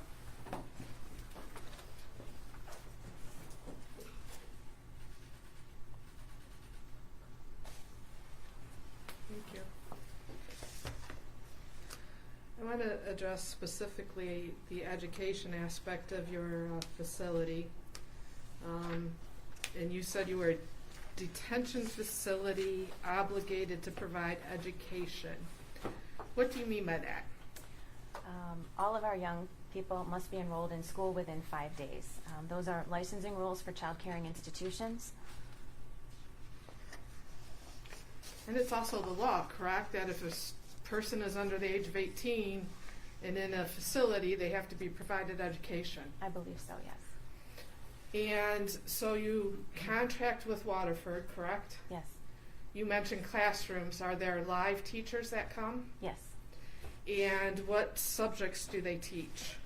The core curriculum, so math, science, reading. I would have to look at the exact schedule to know the names, but all the core subjects. And that would be for all grades, correct? Yes. And I believe Ms. Lofton touched on it, but you mentioned that the goal was, or I guess the goal was for a high school diploma as opposed to a GED. Yes. Well, our young people earn credits, so it is possible to actually graduate from school from Children's Village. More common is that they would earn the credits so that they would graduate when they leave Children's Village. Now, credits, those are high school credits usually? I believe so, yes. And that would be to a specific school district? I'm not an educational provider, so I don't know the answer to that. So, for example, if Waterford is providing the education program, then that student would get credit in the Waterford School District for the classes, correct? Yes, I believe so. So they would have tests and they would be graded, correct? Yes. Now you mentioned homework. Yes. What types of homework would that be? Whatever the teachers assign in each class. So they would have perhaps writing assignments or Potentially. math yes. worksheets to do, or geography, government projects to do, or something like that? Potentially, yes. And they have the opportunity to do that homework there at the facility after school. Yes. What time does the school begin? I'd say 8:05, give or take. I'm sorry, I don't know the exact time. Give or take, what time does it end? 3:15. So the day between school, rec, homework time is very structured for these individuals in Yes. your care, correct? Yes. And that's for all of them, correct? Yes. Now, once a juvenile leaves your facility to go to, for example, the jail, are you obligated to continue providing education services? I don't believe so. To your knowledge, would the jail then take over that responsibility? I don't know.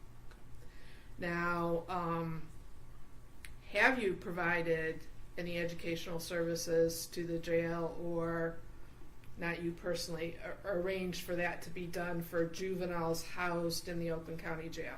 Not that I'm aware of. And do you provide any oversight for the education programs for juveniles that are housed in the jail? No. To your knowledge, do any of the teachers from the Waterford program that come to your facility, do they also go to the jail to do any sort of classroom instruction there? I don't believe so, but I don't know.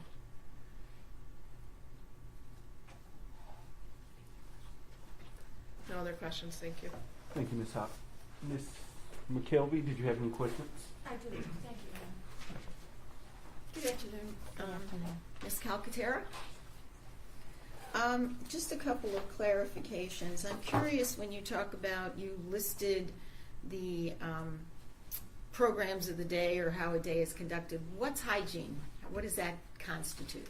In the morning, it's kind of brushing teeth, washing your face, kind of getting yourself ready for the school day. In the evening, it's a more thorough hygiene, so in terms of shower and, And grooming. who provides the soap and the towels and all the necessary things, the toothbrush, the We do. toothpaste? So Children's Village provides that. Correct, yes. Parents or guardians, nobody has to provide that. The Children's Village provides all that for Yes. them, along with the jumpsuit or however you want to describe what they wear. Yes.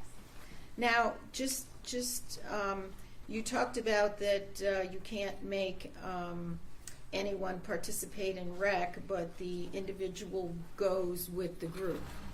Obviously, just based upon where how you've described it, the youth specialist would have to at least have that individual, if they're sitting out, be in close proximity to them to keep tabs on them while they're also watching those that are participating in rec.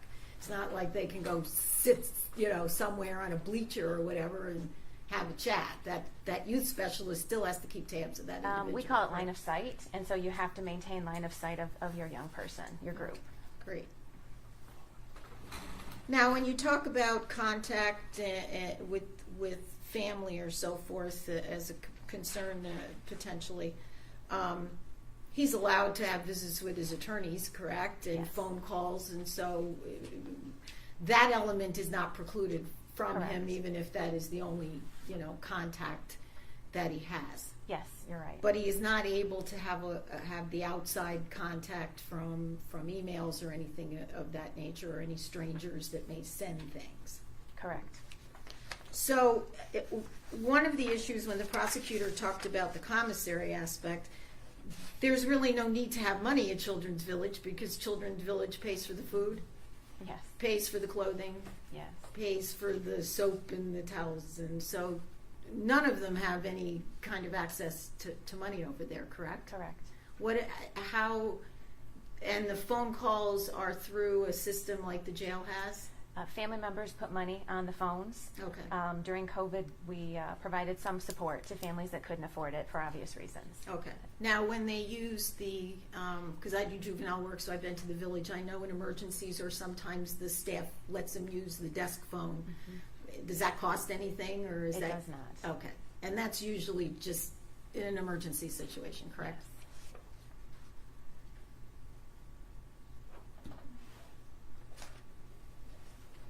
Thank you. I don't have anything additional. Thank you. Any rebuttal? Just briefly, Your Honor. Understanding we've talked about safety plans and things that you've had experience with Yes. in the past. You can require a particular resident to take out a pencil, but then the other residents nearby still have pencils, correct? Correct. When you try to keep them close to their youth specialist, the kitchen still has knives, correct? The kitchen still has pots and pans. Pots and pans, yes. No sharp knives. No. Okay. And all of the same items that are still in Children's Village remain in Children's Village. Yes. Okay. Did I hear you correctly that recreation time is a 1 hour minimum? Minimum, yes. Sometimes more, sometimes less? Yes. Okay. Communications typically don't venture out to strangers. It's limited to, I'll call it his captive audience, that's residents with him. Yes, it would be his group. Okay. Are there any repercussions for the resident if they don't participate in school? They don't complete assignments, they don't do their homework, they don't participate in class, things like that? It would be reflected in their grades. Okay. And it would be reported to the court. Okay. And then I know the school could take some action if they chose. Okay. When you say the school could take some action similar to what they could take if the student was not in secure detention? Yes. Okay. So school slips, contacting parent, guardian, things of that nature. Okay. I know you were asked if there's ever been a time where other people accused of murder have been housed at Children's Village. And you said there have been Yes. in the past. Have any of them ever been accused of committing a murder in school? No, not to my knowledge. Have any of those prior residents at Children's Village accused of murder ever been accused of murdering their classmates in school? No, not to my knowledge. Any mass shooters? No. I have no further questions. Thank you. I did have a question. You said that the secure facility has about 38 residents. Is that correct? Yes. Are you understaffed in the secure facility as well, causing troubles with the 8-to-1 ratio? Our staff kind of can be assigned across the campus, so if there's a shortage, it impacts all of us, Okay. the whole campus. Thank you, ma'am. Any questions based on my question? No, Your Honor. No, Your Honor. Okay, thank you. Any further questions of this witness? None from the people, Your Honor. I have none. Thank you. May this witness be excused. Yes. No objection. Thank you, ma'am. You are all Thank set you for very today. much. You are excused. Please don't talk about your testimony with anyone. Thank you. Thank you. People, you may call your next witness. Your Honor, the people call Captain Tom Vida.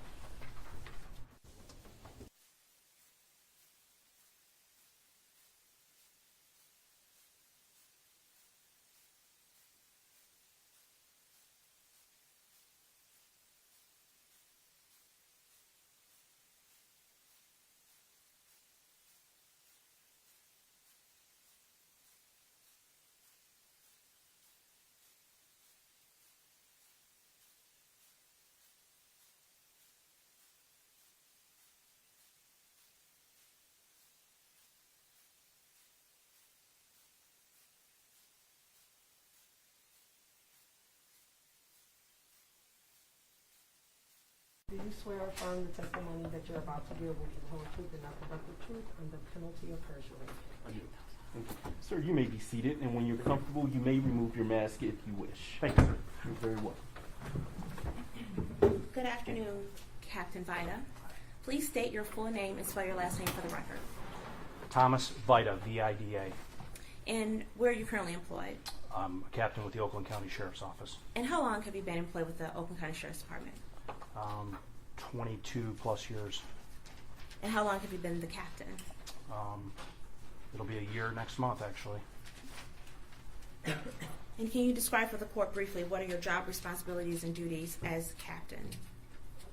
Yes. In summary, I'm responsible for the day-to-day operation of the Oakland County Jail, including the supervision of employees. Now, prior to becoming captain, what was your rank or title at the Sheriff's Department? I was an executive lieutenant, which was the jail administrator.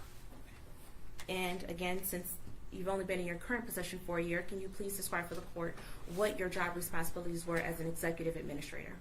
As the executive lieutenant, basically just overseeing some functions of the jail with program services, our clinic, ensuring compliance with the Michigan Department of Corrections rules, any kind of federal guidelines. Okay. In the last year, Captain Vida, have you had any juveniles lodged in the Oakland County Jail?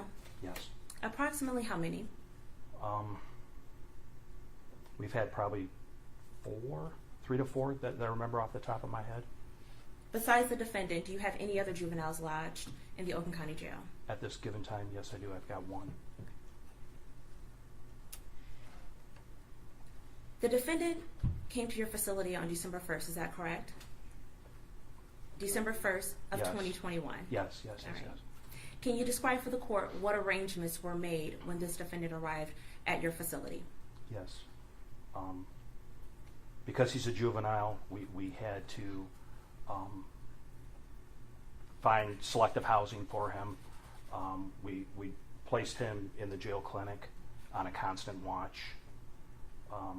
We initiated contact with our casework staff, with our Easter Seals personnel. We had team meetings with our medical staff, with our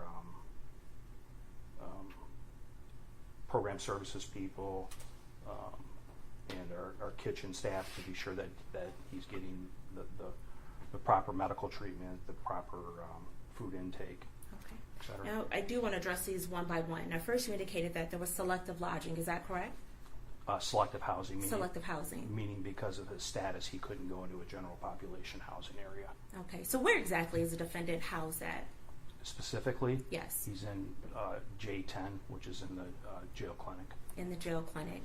And can you describe for the court what is this a single man cell, a multi-man cell? Can you describe for the court what exactly his cell looks like? His cell is a cement cell. It's got a glass front door with a window. It has a single bunk. It's got a small half partition wall for privacy and a toilet. Okay. And is he allowed to keep any personal effects inside of his cell? Yes. What items, if any, does he have in his personal cell, if you know? He's purchased some commissary as of late, so he's able to have any kind of legal work, paper, pencils, books, anything that he's eligible to purchase from commissary, he's able to have. Now, you indicated that you mentioned constant watch. Can you describe for the court what exactly do you mean when you say constant watch?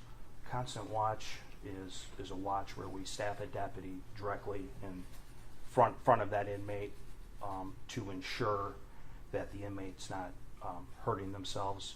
So inmates that are suicidal, highly violent, where both those criteria is where we don't have a baseline on what their behavior is, we'll assign a deputy there to make sure that that person doesn't hurt themselves until that baseline is established and they have a process in place for counseling and assistance with it.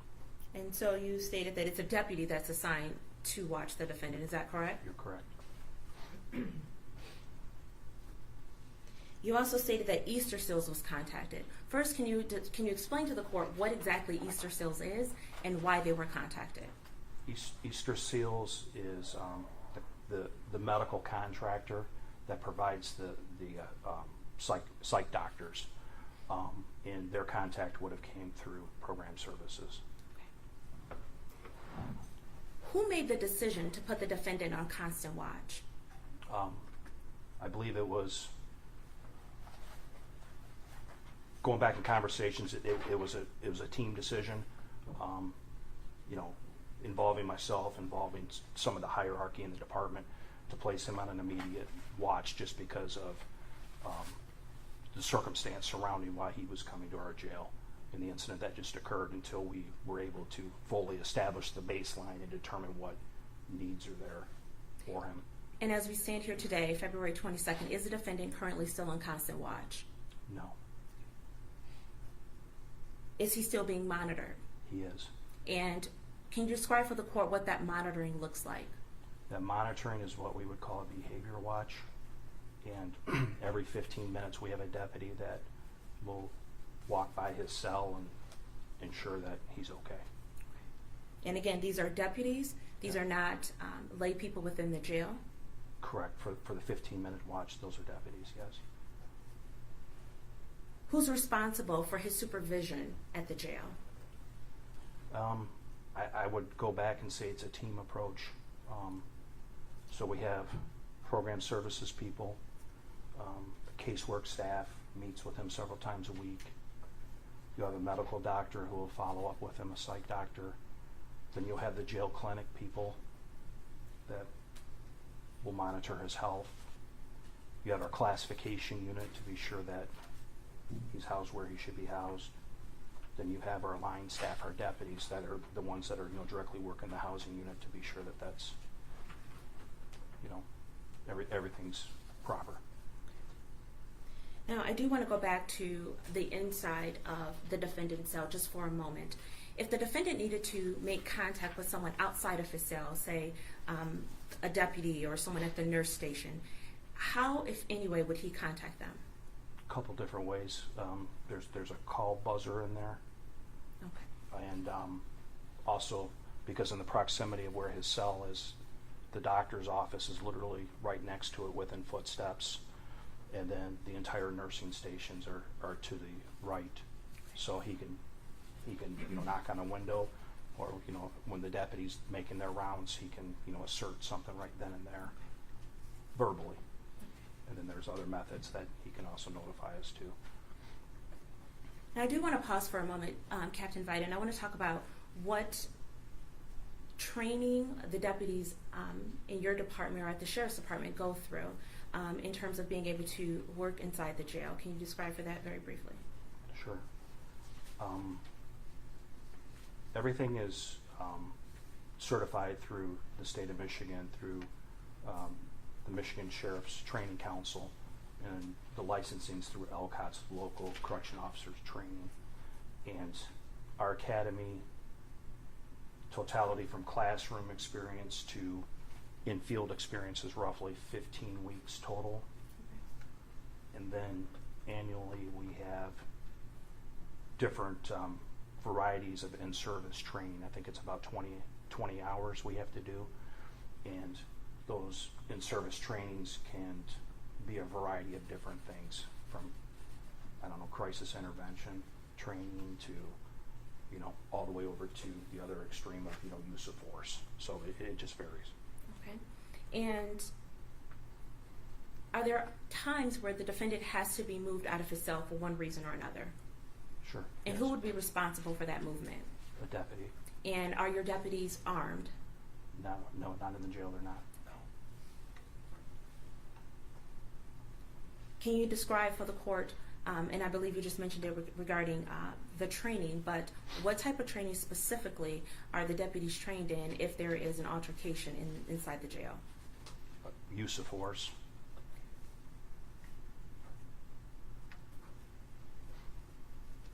And let's talk about, when does the defendant get the opportunity to leave his cell?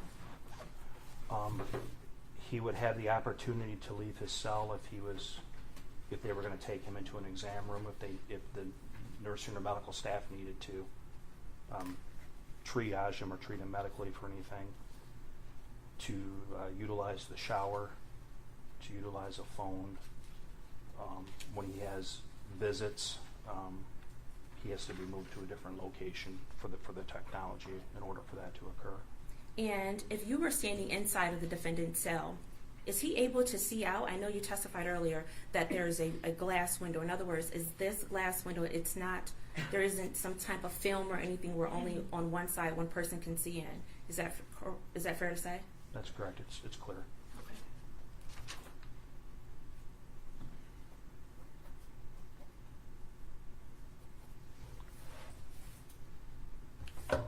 Who determines how often the caseworker sees the defendant?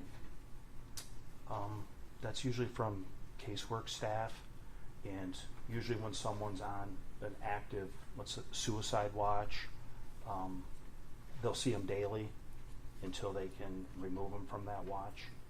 And then the duration and the frequency of that is also shared with their medical provider as well, the psych doctor.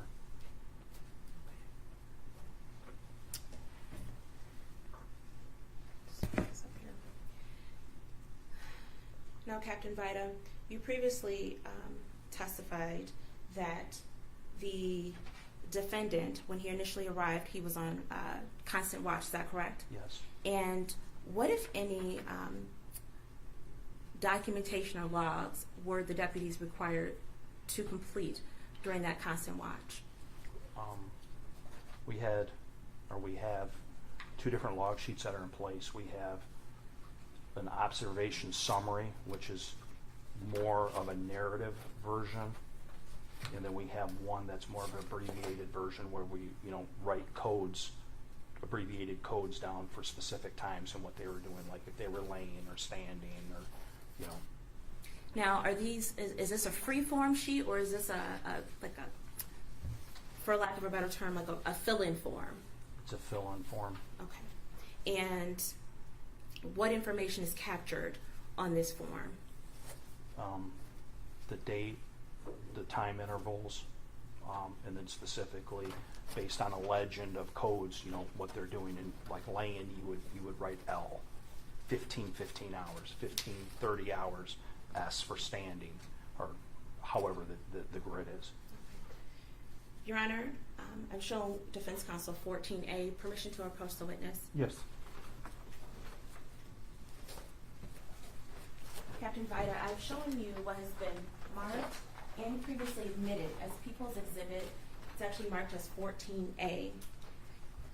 Can you identify that document? Yes. This is our active suicide summary sheet. And again, what is the purpose of that document?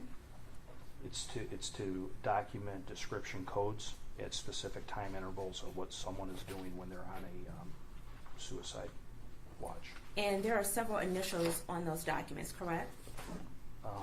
There's 2 sergeants that conducted rounds, and those are the signatures that are on the very top page that you presented. You also mentioned the observation sheet, is that correct? Yes. As you fan through that, do you see that observation sheet that you previously mentioned? I believe it's the 2nd or 3rd page down. Yes. And again, what is the purpose of that document? This is more of a observation summary sheet where there's more room for specific comments, more of an elaboration than what the descriptive codes are. And what type of information, if any, would be required in the observation sheet? It could be anything like he was moved to, for fingerprinting, had a conversation with deputy, consumed these following items, for lunch or breakfast or whatever. So it's just more of a detail than what the description codes are. And were those active suicide sheets, were those required during the constant watch? That's part of our process. And are those logged somewhere within the jail? These logs, the original logs? Yes. Yes. And are those logs continuing today? These logs, yes.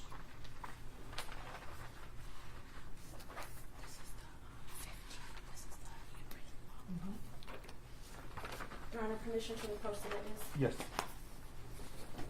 Captain Vida, I'm handing you what has been marked and previously admitted as People's Exhibit number 15. Do you recognize that document?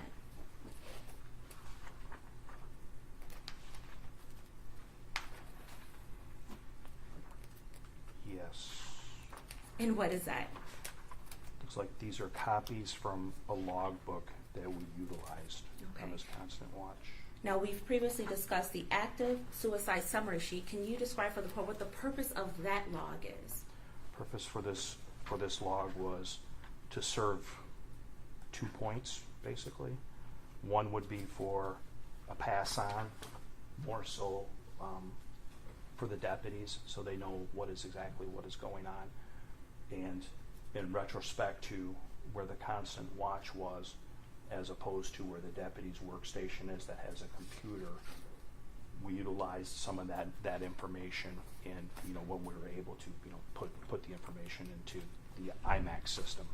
Okay, so there's a lot there. So Yes. First, let me talk about the log. Is that log continuing? This log is not, And why is that? because the constant watch was terminated. So is it fair to say that log was only kept because of the constant watch? Yes. All right. And that log there, is that a form sheet such as the active suicide summary sheet, or is that more of a freehand notebook? It's a freehand notebook. Okay. And once that information is placed in that notebook, how or what method is it transferred? I think you testified to the IMAX system. Right. So if there was anything that was noteworthy at that time, whenever a deputy had an opportunity, they would go to the workstation and transfer that information. Okay. And you also testified that it was basically, I think your verbiage was a pass on. Do you mean from one shift to the next? Yes, or who's ever coming in to relieve that person at that time. So deputies, they have to have a bathroom break, lunch break, and it just, after a while sitting and staring at a person, we need to rotate staff. So the staff member is fully aware of what's going on. Okay. Your Honor, permission to approach the witness? Yes. Captain Vida, I'm showing you what has been previously marked and admitted as People's Exhibit number 16. Do you recognize that document? Yes. And what is that document? This is actually what we would call a event history, and this is a printout from our jail management system, IMAX. And so the exhibit that we were just previously speaking with, that's the computer system that those notes would have been put in. Is that correct? Correct, or some of them, yes, correct. Have you had an opportunity to review some of the notes listed in People's Exhibit number 16? Periodically, I've looked through his screen. All right. And I want to go back to reasons for which the defendant would be allowed out of his cell. What is the rec time situation at the jail right now? Currently, rec is suspended. And why is that? Because of COVID. So we suspended rec in its entirety, I want to say, right before Christmas, and we have not reinstated rec collectively across the board for our facility yet. Okay. Prior to the rec time being suspended, was the defendant offered any recreational time? As far as my recollection was, he was. Do you know if he participated in that rec time? I don't think he did, if my memory was right. Okay. Is it fair to say that inmates can refuse to participate in rec time? Yes. Okay. Can inmates refuse to take a shower? Yes. In fact, did the defendant in this case, did he refuse to take a shower for a period of time? Yes.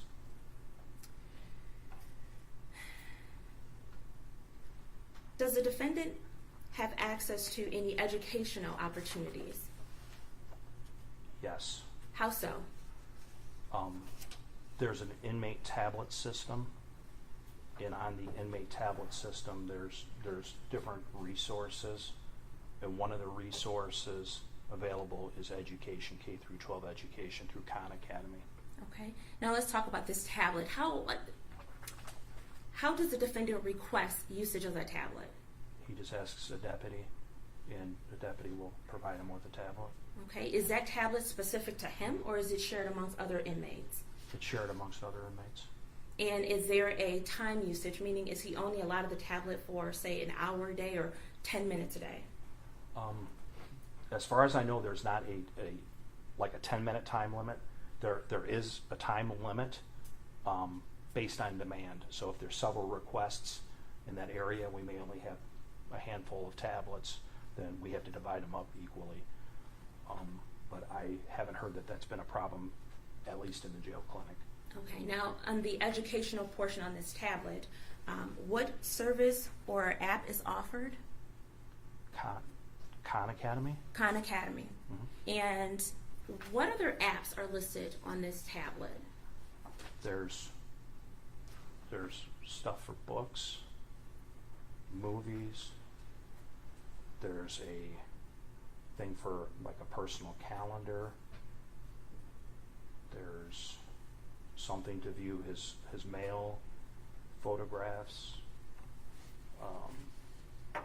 to send a kite, to grievances, law library. I think that may be. All right. Now, Close as to an the- administrator, are you able to track his activity on that tablet? I'm able to go in and look to see what he's looked at or what he's participated in. There's just some things based on the platform that I'm not able to. Okay. But And prior to arriving here today, were you able to determine whether or not the defendant has accessed the Khan Academy application on the tablet? I was not. Okay. And actually, I probably should clarify. This tablet is shared amongst other inmates, correct? Correct, but each person has their own personal sign-on. Thank you. That's what I was trying to get to. Has the defendant been able to access any games or emails? Yes, I'm sorry. I forgot to mention there is games and there's a messaging component to this as well. Okay. Now, let's talk about the games first. How are these? Who determines what games are on this tablet? When we entered into a contract with Smart Communications, They sent us a host of games, and someone in the agency vetted those games and made a determination that they're appropriate, along with the movies and whatnot. So that was included in the tablet. So out. these games that are on this tablet, are they specific for this defendant, or are they available to any other inmate in the jail? They're available to any other inmate in the jail. Now, again, specifically, as an administrator, were you able to determine if the defendant has accessed any games through his tablet? Yes. Were you able to determine if he's read any books through his tablet? I don't recall seeing books. Okay. Do you have any knowledge of whether or not he has read any books at all since he's been confined at the Oakland County Jail? My understanding is that he's read some Harry Potter books that were given to him from the library, but specifically other titles, not off the top of my head. Okay. You also mentioned that the defendant is able to receive mail. There's two types of mail, is that correct? There's email and then what we would traditionally call as snail mail, is that correct? So, yes. The email's not like I can send an email to anybody in this room. There's a specific process that has to happen. Can you explain that process? So the process is that he has to send an invitation to, let's say, yourself. You in return would say yes, you would accept that, and then you would have to contact Smart Communications and create an account, and then at that point the billing would go back and forth. There's a cost for this messaging and these connections. Okay. Now, is the defendant able to receive messagings from individuals from whom he doesn't know? Yes. And how does that happen based upon the example you just gave? I guess I'm a little confused. I'm sorry. There's a vetting process that's put in place, and in theory that should not happen. So I apologize. That was my No, that's okay. oversight. So the vetting process. Can you explain what that vetting process is? It's basically just a verification and and then with Smart Communications, an account is set up, and there's payment that's available, and then they allow that to occur. And yes. What is a commissary account, Captain Vida? Commissary account is Mr. Crumbley will have what we call a trust account. And the trust account is like a bank account, a checking account. And one of the things in the jail that they can do is they can purchase commissary. And what exactly is commissary? Commissary is anything from paper to shampoo to different sources of food, chips, stuff like that, like a canteen. Okay. When the defendant arrived at your facility on December 1st, did he have any money in his commissary account? My recollection is he did not. Okay. Does the defendant have money on his commissary account today? Yes. In regards to the amount of money he has in his commissary account, how would you classify that in relationship to the other inmates at the facility? It's pretty excessive. I'm sorry, you said pretty excessive? Pretty excessive, yes. Who's able to put money on his commissary account? Pretty much anybody.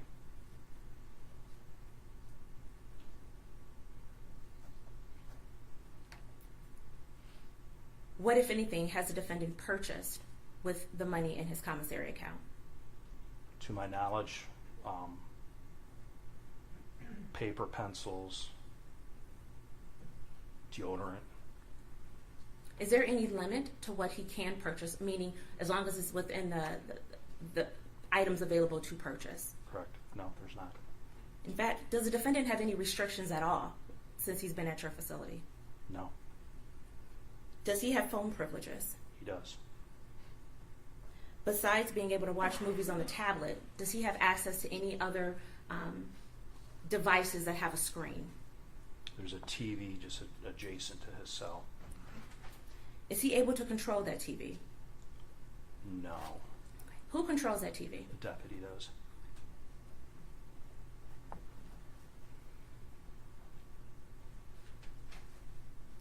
Is the defendant allowed professional visits, meaning either from clergy, attorneys, or professional visits from a therapist or psychiatrist? Yes. If necessary,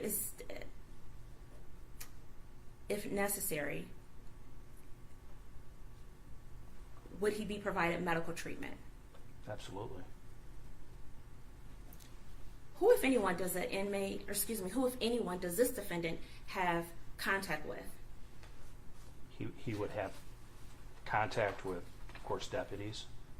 He would have contact with medical staff,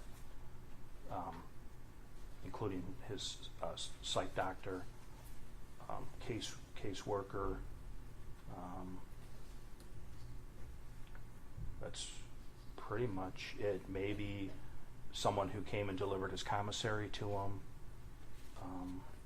but I can't think of anybody else. Inside the jail, and then of course his attorneys when they want to visit him. Now again, his cell is located within the clinic area, correct? Correct. Is that clinic area open 24 hours? It is. Is there someone always at the nurse's station? Usually, yes.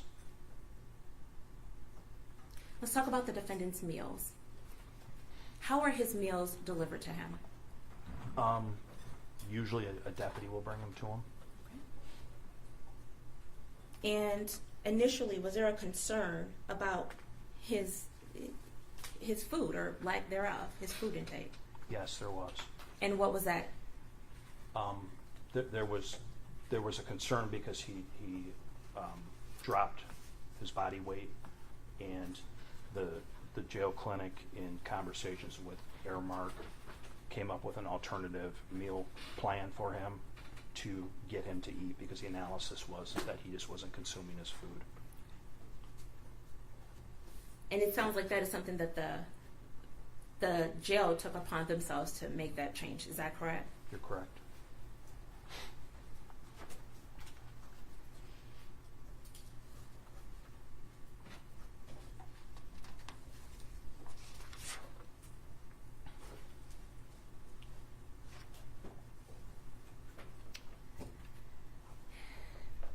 Since the defendant has been housed in your facility, have there been issues or concerns brought to your attention regarding whether it's his cell upkeep or his food or any other reason, any other thing? The only thing that I recall was, of course, the discussions about his food. I haven't been alerted to anything real significant through the casework staff. We had to move him from one cell to the next because there was a concern about what he was doing, or if he was able to access something, which they found, the ceiling was missing, so we had to, move him over. But short of that. Okay.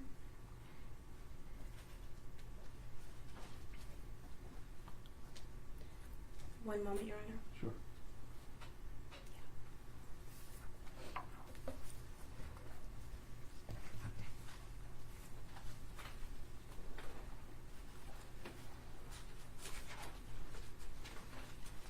Captain Vida, due to COVID, let me ask, are the inmates supplied some type of cleaning supplies by any chance?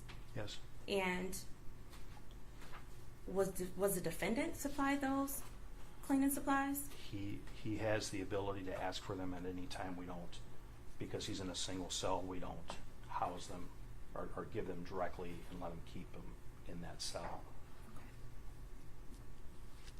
And to the best of your knowledge, Captain Vida, are the defendant's needs being met since he's been housed at the Oakland County Jail? I'd say absolutely. No further questions.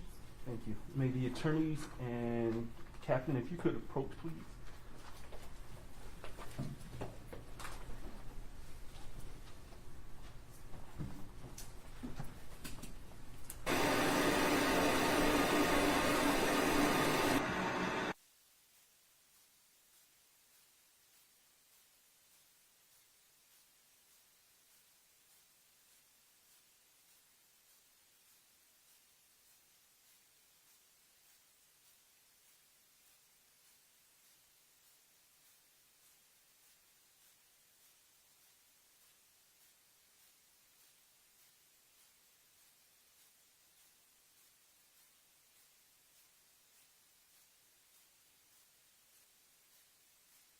Good.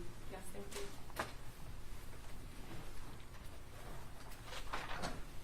Good afternoon. Hi. If I ask you something that you don't understand, just let me know and I'll try to ask it a different way, okay? Yes, ma'am. What is the maximum occupancy at the Oakland County Jail? 1,100 and some change. Do you know how many inmates you currently have housed? 931 as of this morning. Now, you stated that it was kind of a team decision when Mr. Crumbley was brought to your facility to place him on a constant watch. Is that correct? Correct. And you stated that the purpose of that is to establish a baseline behavior. You obviously don't know the inmate. You know that his charges obviously are serious ones, but you don't know his day-to-day behavior. Fair to say? It's fair to say. Okay. And he was on this constant watch until about halfway through January of 2022, correct? Yes. Okay. The records indicate that the log sheet stops on January 14th of 2022, and I think that's the one from Constant Watch. So is it fair to say around that time he was taken off Constant Watch? Yes, January 14th, I believe. Okay. And who made that decision? Was it, again, a team decision to take him off of the Constant Watch? It was. So that's not something that the caseworker can decide herself? The caseworker can make recommendations. Okay. While he was on Constant Watch, he was not able to purchase commissary, correct? You're correct. So he's only been able to purchase commissary since being taken off of Constant Watch. Correct. And he is now on something called behavioral watch, is that correct? Correct.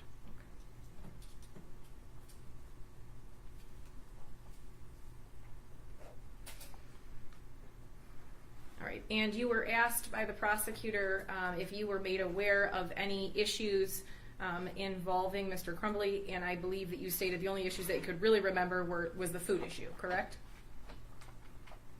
Correct. Okay.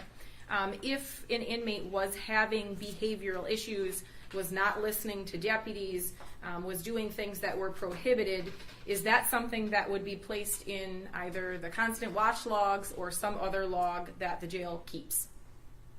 Yes. All right, I want to talk about, well, let me back up. You stated that there is one other juvenile currently housed at the Oakland County Jail, is that correct? Correct. Okay. And there is no contact between that juvenile and Mr. Crumbley, correct? Well, their cells are right next to each other. Okay. Are they allowed to interact with each other? Not like this. I mean, they can talk through their cell. I mean, they're right next to each other, so they can probably stand at their cell door and talk to one another. Okay. Is that something that would be encouraged or discouraged by the deputy? We wouldn't encourage that.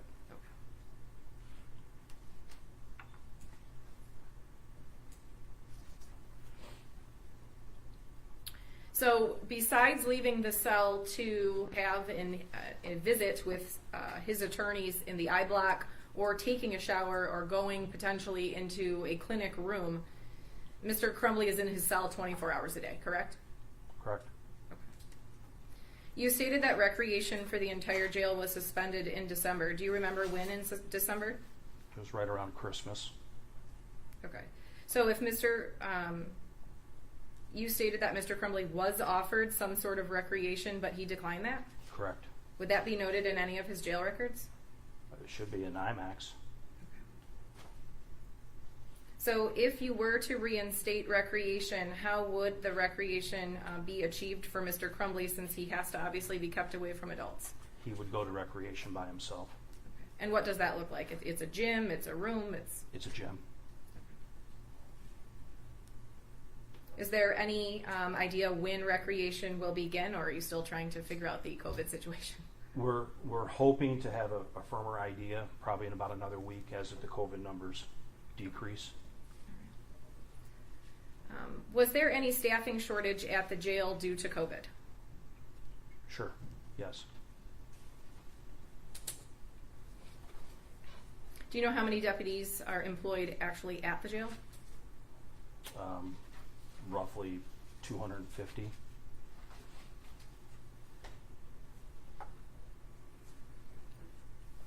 I want to talk about the cell that Mr. Crumbley is housed in. So you described it as completely cement except the front part, which is glass, correct? Yes. Okay.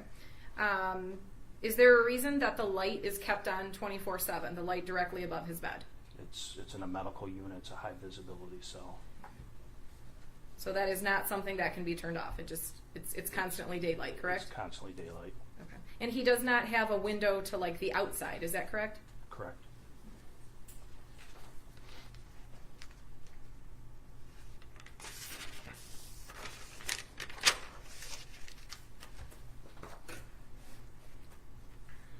Now, the clinic that he's housed in, it is still used as an actual clinic for other adult inmates, correct? Correct. So there are adults that come in and out of that clinic, just not in and out of the defendant's cell. Fair to say? Well, they come in from a totally different area than where the defendant is, so he wouldn't have contact. Okay. The prosecutor asked you some questions about money that was deposited into his account, and you stated that he has a significant balance. Mr. Crumbley has no control over who deposits money into his account, correct? Correct. Okay, so if someone that he didn't like was to deposit money, it's not as though he can say no thank you and that money would be returned, correct? You stated that there is a TV that he could potentially see from his cell, but that he doesn't have the ability to control it, correct? Correct. Currently in the jail, I know that there was some COVID issues in the kitchen. Are the inmates receiving hot food or cold food? Cold food right now. Thursday, that's supposed to change. And what does cold food consist of? It can consist of sandwiches to MREs. MREs are like military grade. Correct.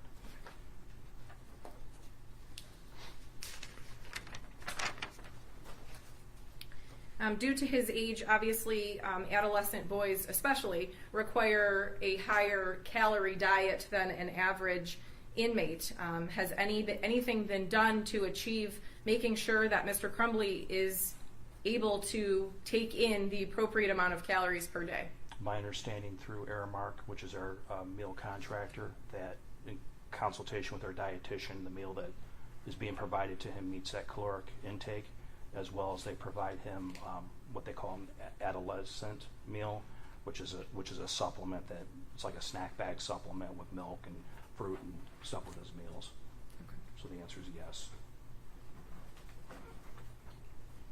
I have no further questions, but I believe Ms. Hopp may have a few. Thank you. Yes, Thank ma'am. you. Ms. Hopp? Thank you.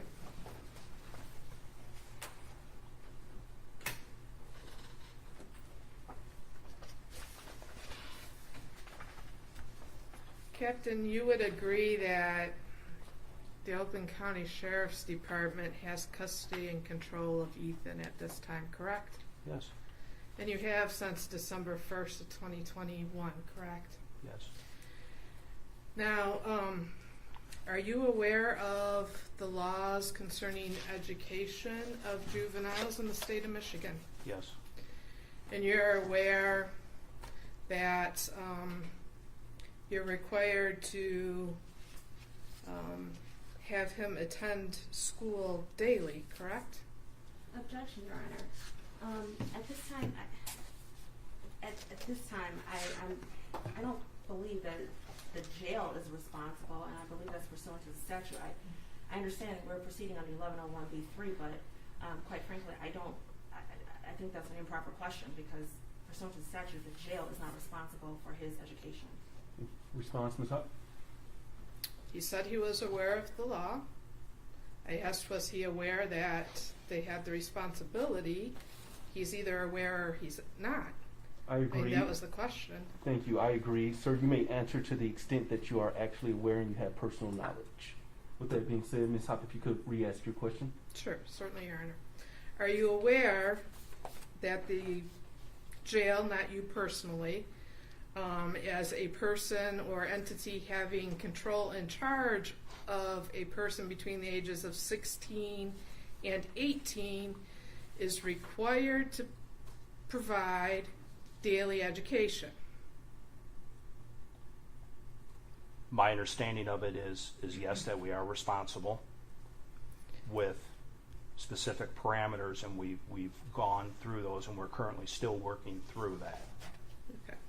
So let's talk about that a little bit. Is the jail certified or qualified under Michigan law as an alternative education program? Not for juveniles. How about a strict discipline academy? I'm not familiar with what you're discussing, point bringing. How about a school of excellence organized as a cyber school? No. And do you have any teachers, certified teachers on staff or accessible to you to come in and teach school to your juvenile inmates? Not for juveniles, no.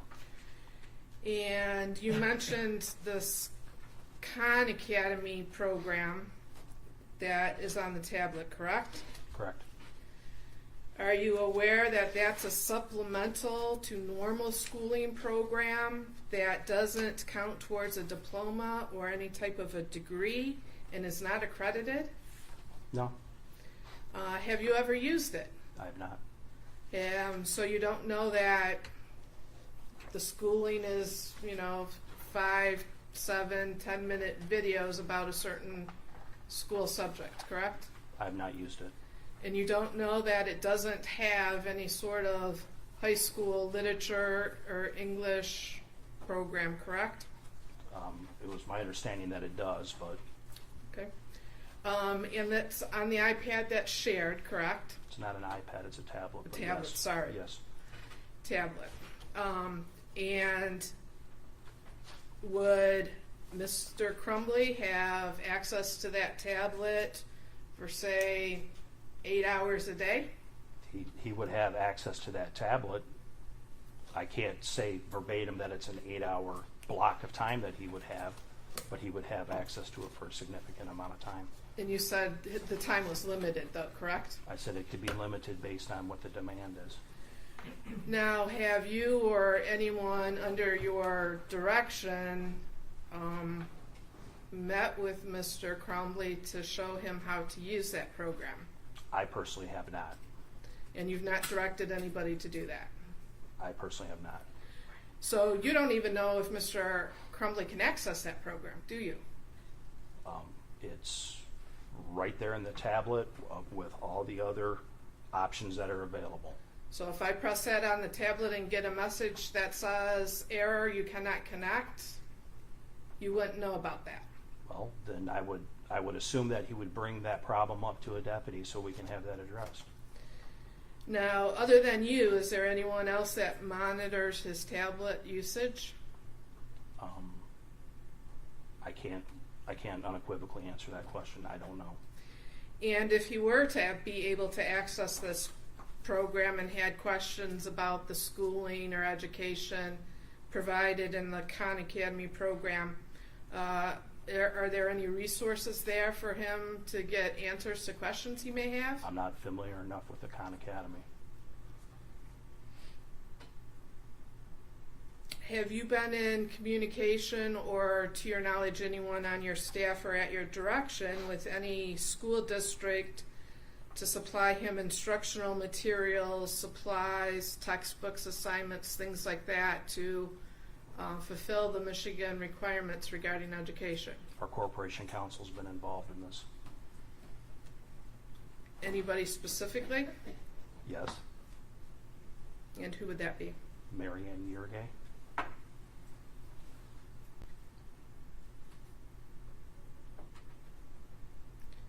And pursuant to those conversations, other than this tablet program, to your knowledge, nothing has been provided to Ethan for education purposes, correct? You're correct.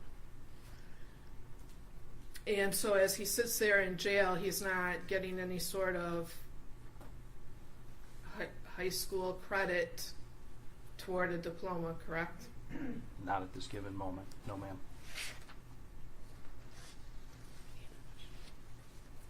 No further questions, thank you. Thank you.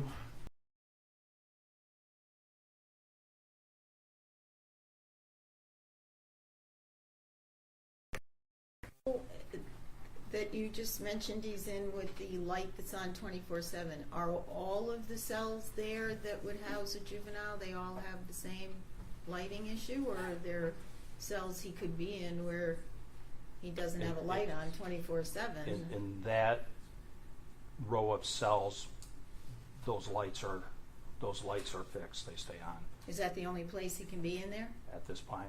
At this time, yes.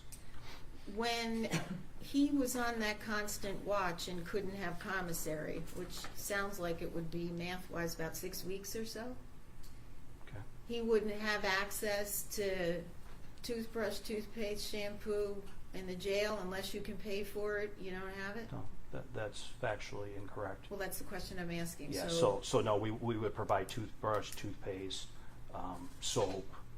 So all those things are provided. The necessities to That's not for part hygiene. of commissary. Correct. Because you had testified earlier the toothpaste and toothbrush would be in commissary. So the basic stuff they get. I didn't testify to that. Right. What I said was that those are options to purchase. There's hygiene items that are available for hygiene items such as that for people that don't have access to commissary. We hand out upon intake as well as replace upon request. Okay. Well, and I didn't mean to offend you. That wasn't clear then, just basically Okay. said commissary. And so if Understood. somebody can't afford anything there, at least the basic necessities of hygiene ma'am. is given to them regardless Absolutely. of how much or how little money is in their commissary. Yes, ma'am. account. Absolutely. And soap is one of those elements, correct? Yes, ma'am. Is there towels, are towels Yes. provided and then Yes. I assume picked up and go to laundry or whatever? They get a Yes. towel a day or? No. I believe it's once a week, and they do their linen exchanges with their uniforms. Okay, thank you. Yes, ma'am. Thank you. I did have a question, Captain. He's currently under a behavior watch. Is Yes. there any indication of how long this behavior watch would last or could last? Probably just based on what our circumstances are and who he is and the high profileness of it, that we would maintain that for a while. And that's nothing abnormal. When we have high profile inmates, we maintain what we call, these behavioral watches, or for other circumstances as well. But Okay. I hope I answered that for you. You did. Thank you, sir. Based on that, I know you had finished your question. Any follow-up questions based on my questioning No, Your to defense? And I know you all have rebuttal. Any rebuttal? Your Honor, I just have a few things I would like to clarify. Sure. Captain Vida, to the best of your knowledge, Ethan's parents are still his legal guardians, correct? Yes. Hence, they would still be responsible for his education, correct? Correct. Regardless of their incarceration status or not. Correct. In regards to the tablet usage, the defendant has been able to access games, correct? Correct. He's been able to access his emails, correct? His messaging, yes, ma'am. He's been able to access his mail that is scanned in, correct? Correct. And all that is on the same platform as the Khan Academy, correct? Correct. You were very specific when you said the meal that is provided to the defendant. So I want to talk about the meal that is being provided to him. Is he getting the same meal as other defendants in the Oakland County Jail? No, he's receiving a kosher meal. Is that also a cold meal or some other type of meal? Right now it's a cold meal. But that kosher meal is separate and distinct from the meals that the other inmates are receiving, correct? You're correct. Are other inmates receiving an adolescent pack? Just the other juvenile that's housed in the jail. And why is the defendant in the role, referring specifically to the question that Ms. Deb McKelvey asked regarding the defendant's cell and the light that's on, and I believe you testified it's because of the role or the cell that he's currently assigned to. Why is he assigned to that row? He's assigned to that row specifically because of his status as a juvenile and its sight and sound separation from adult prisoners. Captain Vida, has the Oakland County Jail ever detained a school shooter? No. Is it fair to say that as a facility, you're still working out the details? Yes. Are you concerned at all about the defendant's safety while he is in the care and custody of your facility? Absolutely not. Have nothing further, Your Honor. Thank you. I do just have Just- a follow-up. Very briefly. Of course. Thank you. You testified earlier that you were able to log on and see that Mr. Crumbley was accessing games and other things, but you were not able to verify that he was actually logging on to Khan Academy, correct? You're correct. Okay. You were just asked, has there ever been a school shooter that's been housed there? Currently, there's people charged with multiple counts of murder, rape, armed robbery, and other serious life offenses. Fair to say? Sure. Nothing further. Thank you. Thank you. Any reason why this witness should not be excused? None, Your Honor. None, Your Honor. Thank you, sir. You may step down. You are excused for today. Please don't talk about your testimony with anyone. Yes, sir. Thank you. Please return to the prosecutor. Thank you, sir. Thank you.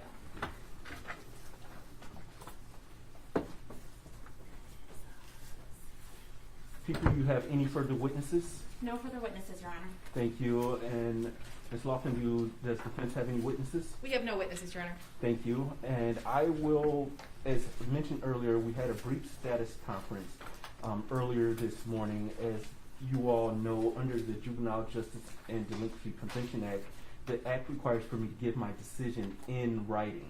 And so I'm going to take this matter under advisement, issue my decision hopefully by the beginning of next week.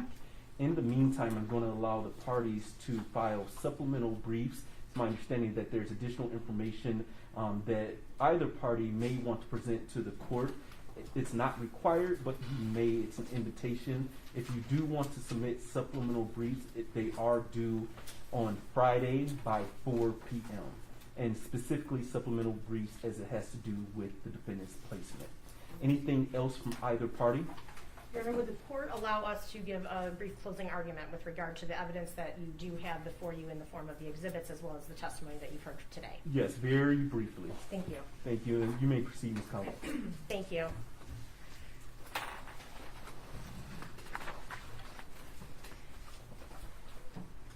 Your Honor, the defendant committed a calculated, premeditated mass murder upon other juveniles in a structured school setting, placing defendant at a juvenile detention facility, a child care facility, as it was couched by the witness, Ms. Calcatera, today, such as Children's Village, a setting surrounding him with other juveniles, not to mention at-risk juveniles, would be entirely inappropriate and against the interest of justice.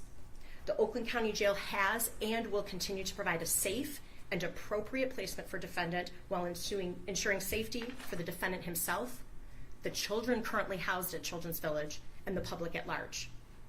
As my colleague Ms. Washington mentioned earlier, the Juvenile Justice and Delinquency Prevention Act requirements make federal funds available for states that plan for and implement various procedures regarding the detention and confinement of certain juveniles.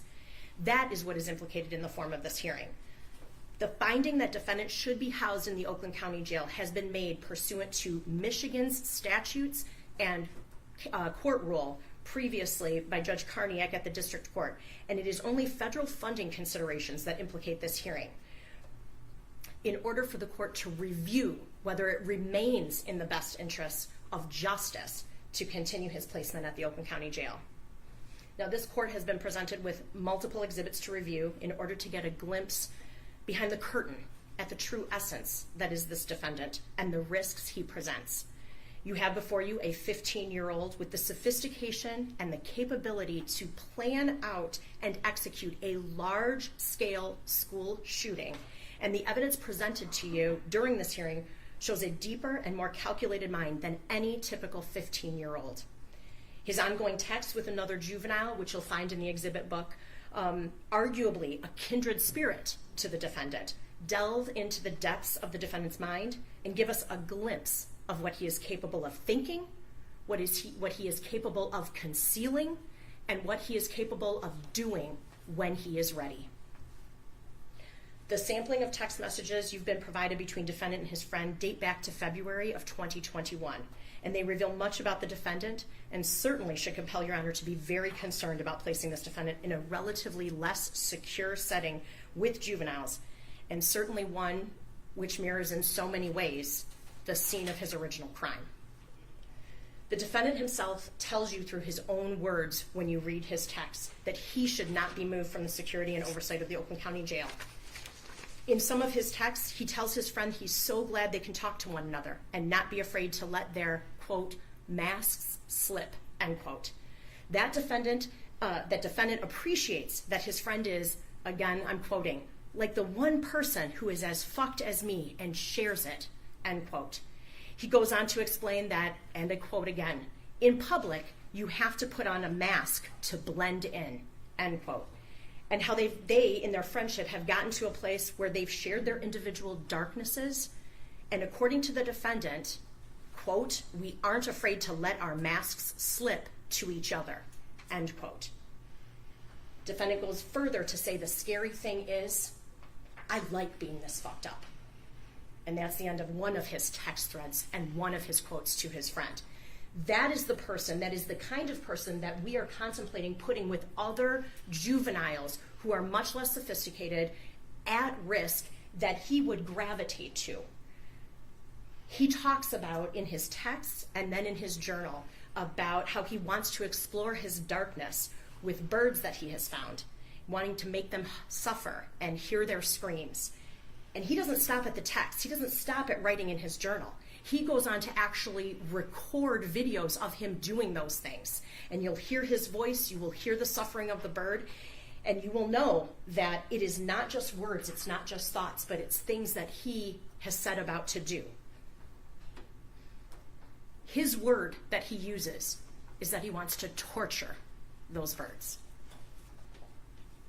You'll see the video. You will also see the picture of a separate bird that he decapitated, and he writes about in his journal having taken it to school and is thrilled that he didn't get caught and finds others foolish or stupid for not catching him.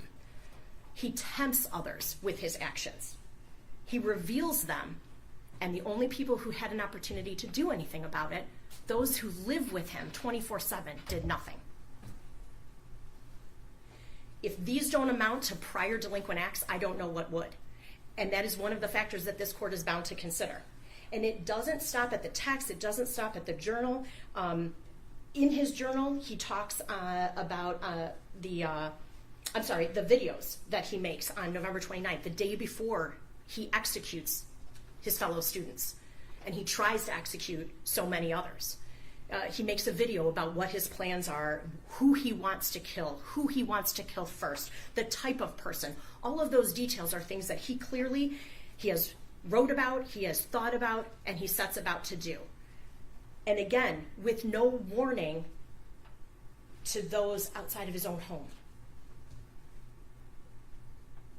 He writes in depth in his journal about his desire to stalk, rape, and kill a fellow classmate, his plans for the school shooting, what he'll do, how he'll do it, who he will kill first, how he's putting in his plan to action. And among those steps is enlisting his own father to get him a 9mm gun, because that particular weapon is more desirable to maximize the number of kills that he can get. He also speaks of how he'll be remembered. November 30th, 2021 was not an isolated incident for this defendant.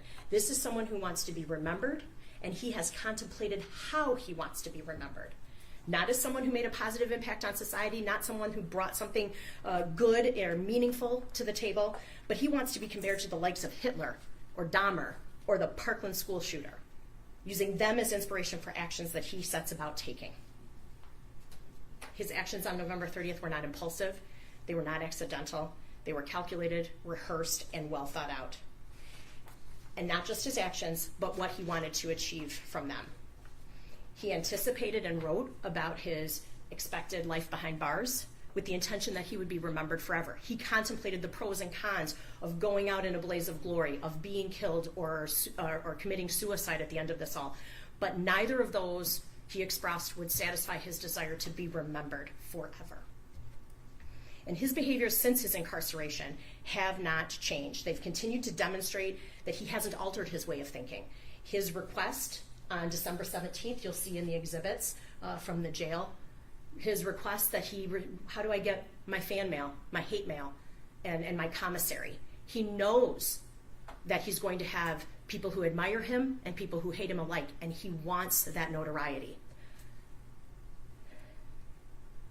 He communicates with others and takes the opportunity to commiserate with those who gravitate toward him and share his feelings, those that commend him for his actions. He takes time, and again, I'm asking the court to consider, and this also goes to some of the relative ability between the two institutions to be able to meet his needs. You know, we've talked a little bit about the education that's offered to him. He's got Khan Academy on that tablet, as well as video games, as well as books, as well as the ability to communicate with those who he wants to communicate with. And if you read through these, not only the content of his emails with people, but also the frequency with which he has access to that tablet. This is how he chooses to spend his time. He doesn't choose to spend it on Khan Academy. He doesn't choose to spend it on education. And he didn't choose to spend it on education prior to his criminal actions.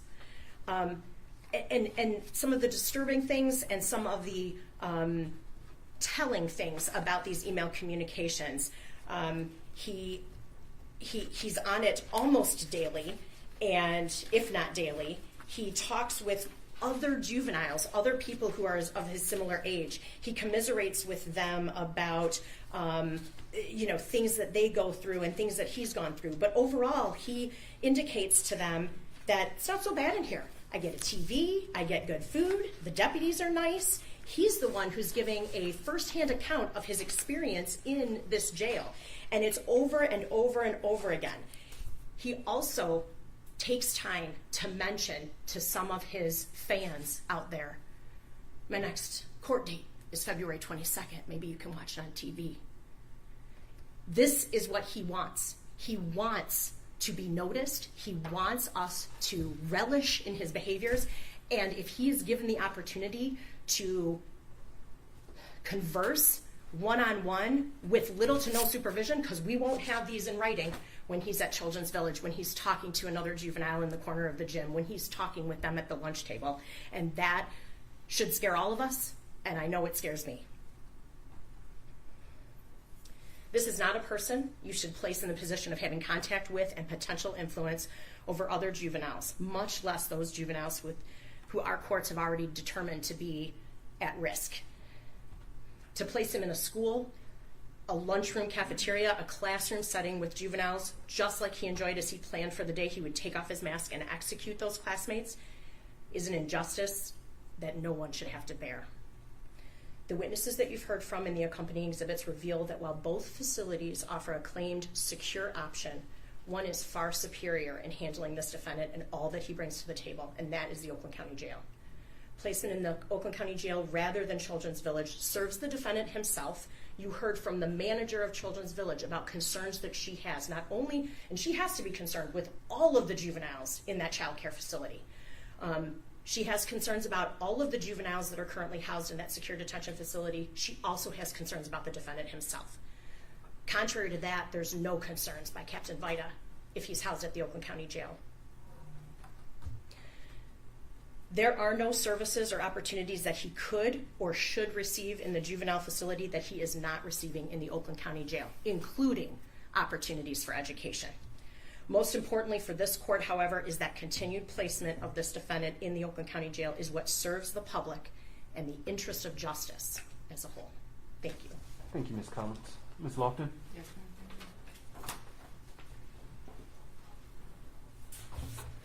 Your Honor, as I stated previously, I understand that the charges could not be more serious against Mr. Crumbley. But again, that is not the only factor that the court must consider when deciding where the best placement is for Mr. Crumbley.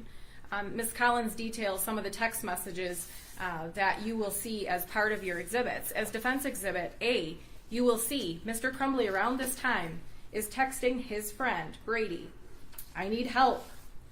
I was thinking of calling 911 so I could go to the hospital, but then my parents would be really pissed." He details seeing things, seeing people, hearing voices, and then they disappear. He discusses telling his parents again that he needs therapy, that he needs treatment, that he needs to talk to someone, that this time he's going to tell his parents about the voices he is hearing. This is someone who was having, in my opinion, a mental health crisis, and no one did a thing. This is someone who had no prior suspensions or issues with his peers whatsoever. No prior criminal charges. We've heard today that while he was at Children's Village, there was no issues. We also heard today that when he was placed at the jail, he, as a precautionary measure, was placed on constant watch, and that they wanted to establish a baseline for his behavior. We also heard he was taken off constant watch. If Mr. Crumbley was someone who did not follow directions, did not follow orders, I would assume that he would still be on constant watch. No issues of misbehavior while at the Oakland County Jail. Ms. Collins argues that Mr. Crumbley is maybe of higher education or smarts of someone that is 15 years of age. I would agree. Mr. Crumbley is a very, very smart kid. He is. But that should not then be used against him. The individual that testified from Children's Village was very clear that her facility is a secure facility, that there are things in place there that if they have concerns about an inmate's safety, that they can place them on a type of watch or security measure that keeps them from having the availability to have pencils. Well, we heard from Lieutenant Vida today, Mr. Crumbley has pencils, and there's been no issues with the pencils that he has. But at Children's Village, if they really had those concerns about Mr. Crumbley, they have a procedure in place to make sure nothing happens. Again, when these offenses were committed, Your Honor, my client was hallucinating, seeing things and hearing voices. He was not sleeping.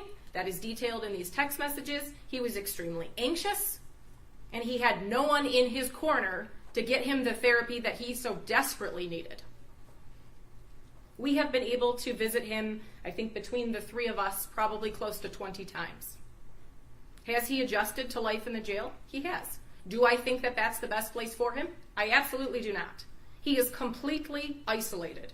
And for someone who has mental health issues, isolation is horrific. He is in that cell 24 hours a day, except if he is leaving the cell to visit us or to take a shower. Lieutenant Vida was very clear in relation to the education aspect. He can't say if Mr. Crumbley has logged on to Khan Academy or not. The emails that Ms. Collins mentioned, Your Honor, these are emails from strangers all around the world that send Mr. Crumbley emails. These are not individuals that Mr. Crumbley went looking for or that he knew. These are individuals, mostly women, who have taken it upon themselves to message him and give him well wishes and message him extremely frequently. I would say that at Children's Village we would be able to control that communication. As a 15-year-old, obviously being in the jail, he doesn't have a parent saying, "Who are you talking to?" It's kind of free, and it's a free-for-all, really. Anyone in the entire world could message Mr. Crumbley if they set up an account. So again, Your Honor, I would ask you, when you review all of those exhibits, to look at the statute and look at the factors that are enumerated by the JJDPA. And I believe that after the testimony today and after a review of the exhibits that will be presented to you, I do think that the appropriate placement for Mr. Crumbley is at Children's Village. Thank you. Thank you, Ms. Lofton. And no need for rebuttal. Again, the court... Your Honor, do I get to argue? Just with this hearing, I don't need an additional argument really to consider. I am going to allow the attorneys to file supplemental briefs. And so if there's supplemental information that you all want to put in the brief, please add it to the brief. As we had a brief conference here at the bench, I know that we're coming up against time here, and I would hate to have to bring everyone back another day to finish argument. So for those reasons, if you have additional argument, please enter it into your supplemental brief. And again, supplemental briefs are due February 25th, 2022 by 4 p.m. With that being said, there's also the information. I am in receipt of a binder. Parties have stipulated to a few exhibits, quite a few exhibits, that the court also needs to review in making its decision. With that being said, anything else from the people? Not at this time, Your Honor. Thank you. Thank you. Anything else from defense? Your Honor, I do not believe that we have a return date. Obviously, we are waiting on a criminal responsibility report, but I don't believe that there is any forthcoming date on the schedule. That is correct. I will enter the date in the opinion in order once I draft it, determining, because once I have to make a decision if he's going to stay in the jail. If I make the decision to transfer him to the Children's Village, there's no need for a review hearing every 30 days. Sure. However, if I make the decision to keep him in the jail, then there's going to be a need for a review hearing. So depending on how I rule, that information will be contained in the opinion in order. Understood. Thank you, Your Anything else from either party? No, Your Honor. Okay, thank you. Deputies, you may take Mr. Crumbley. Thank you, deputies. I appreciate your time. Thank you, Your Honor. And if you all want to wait for these orders, I'll go ahead and sign them right now. Thank you. You're very welcome.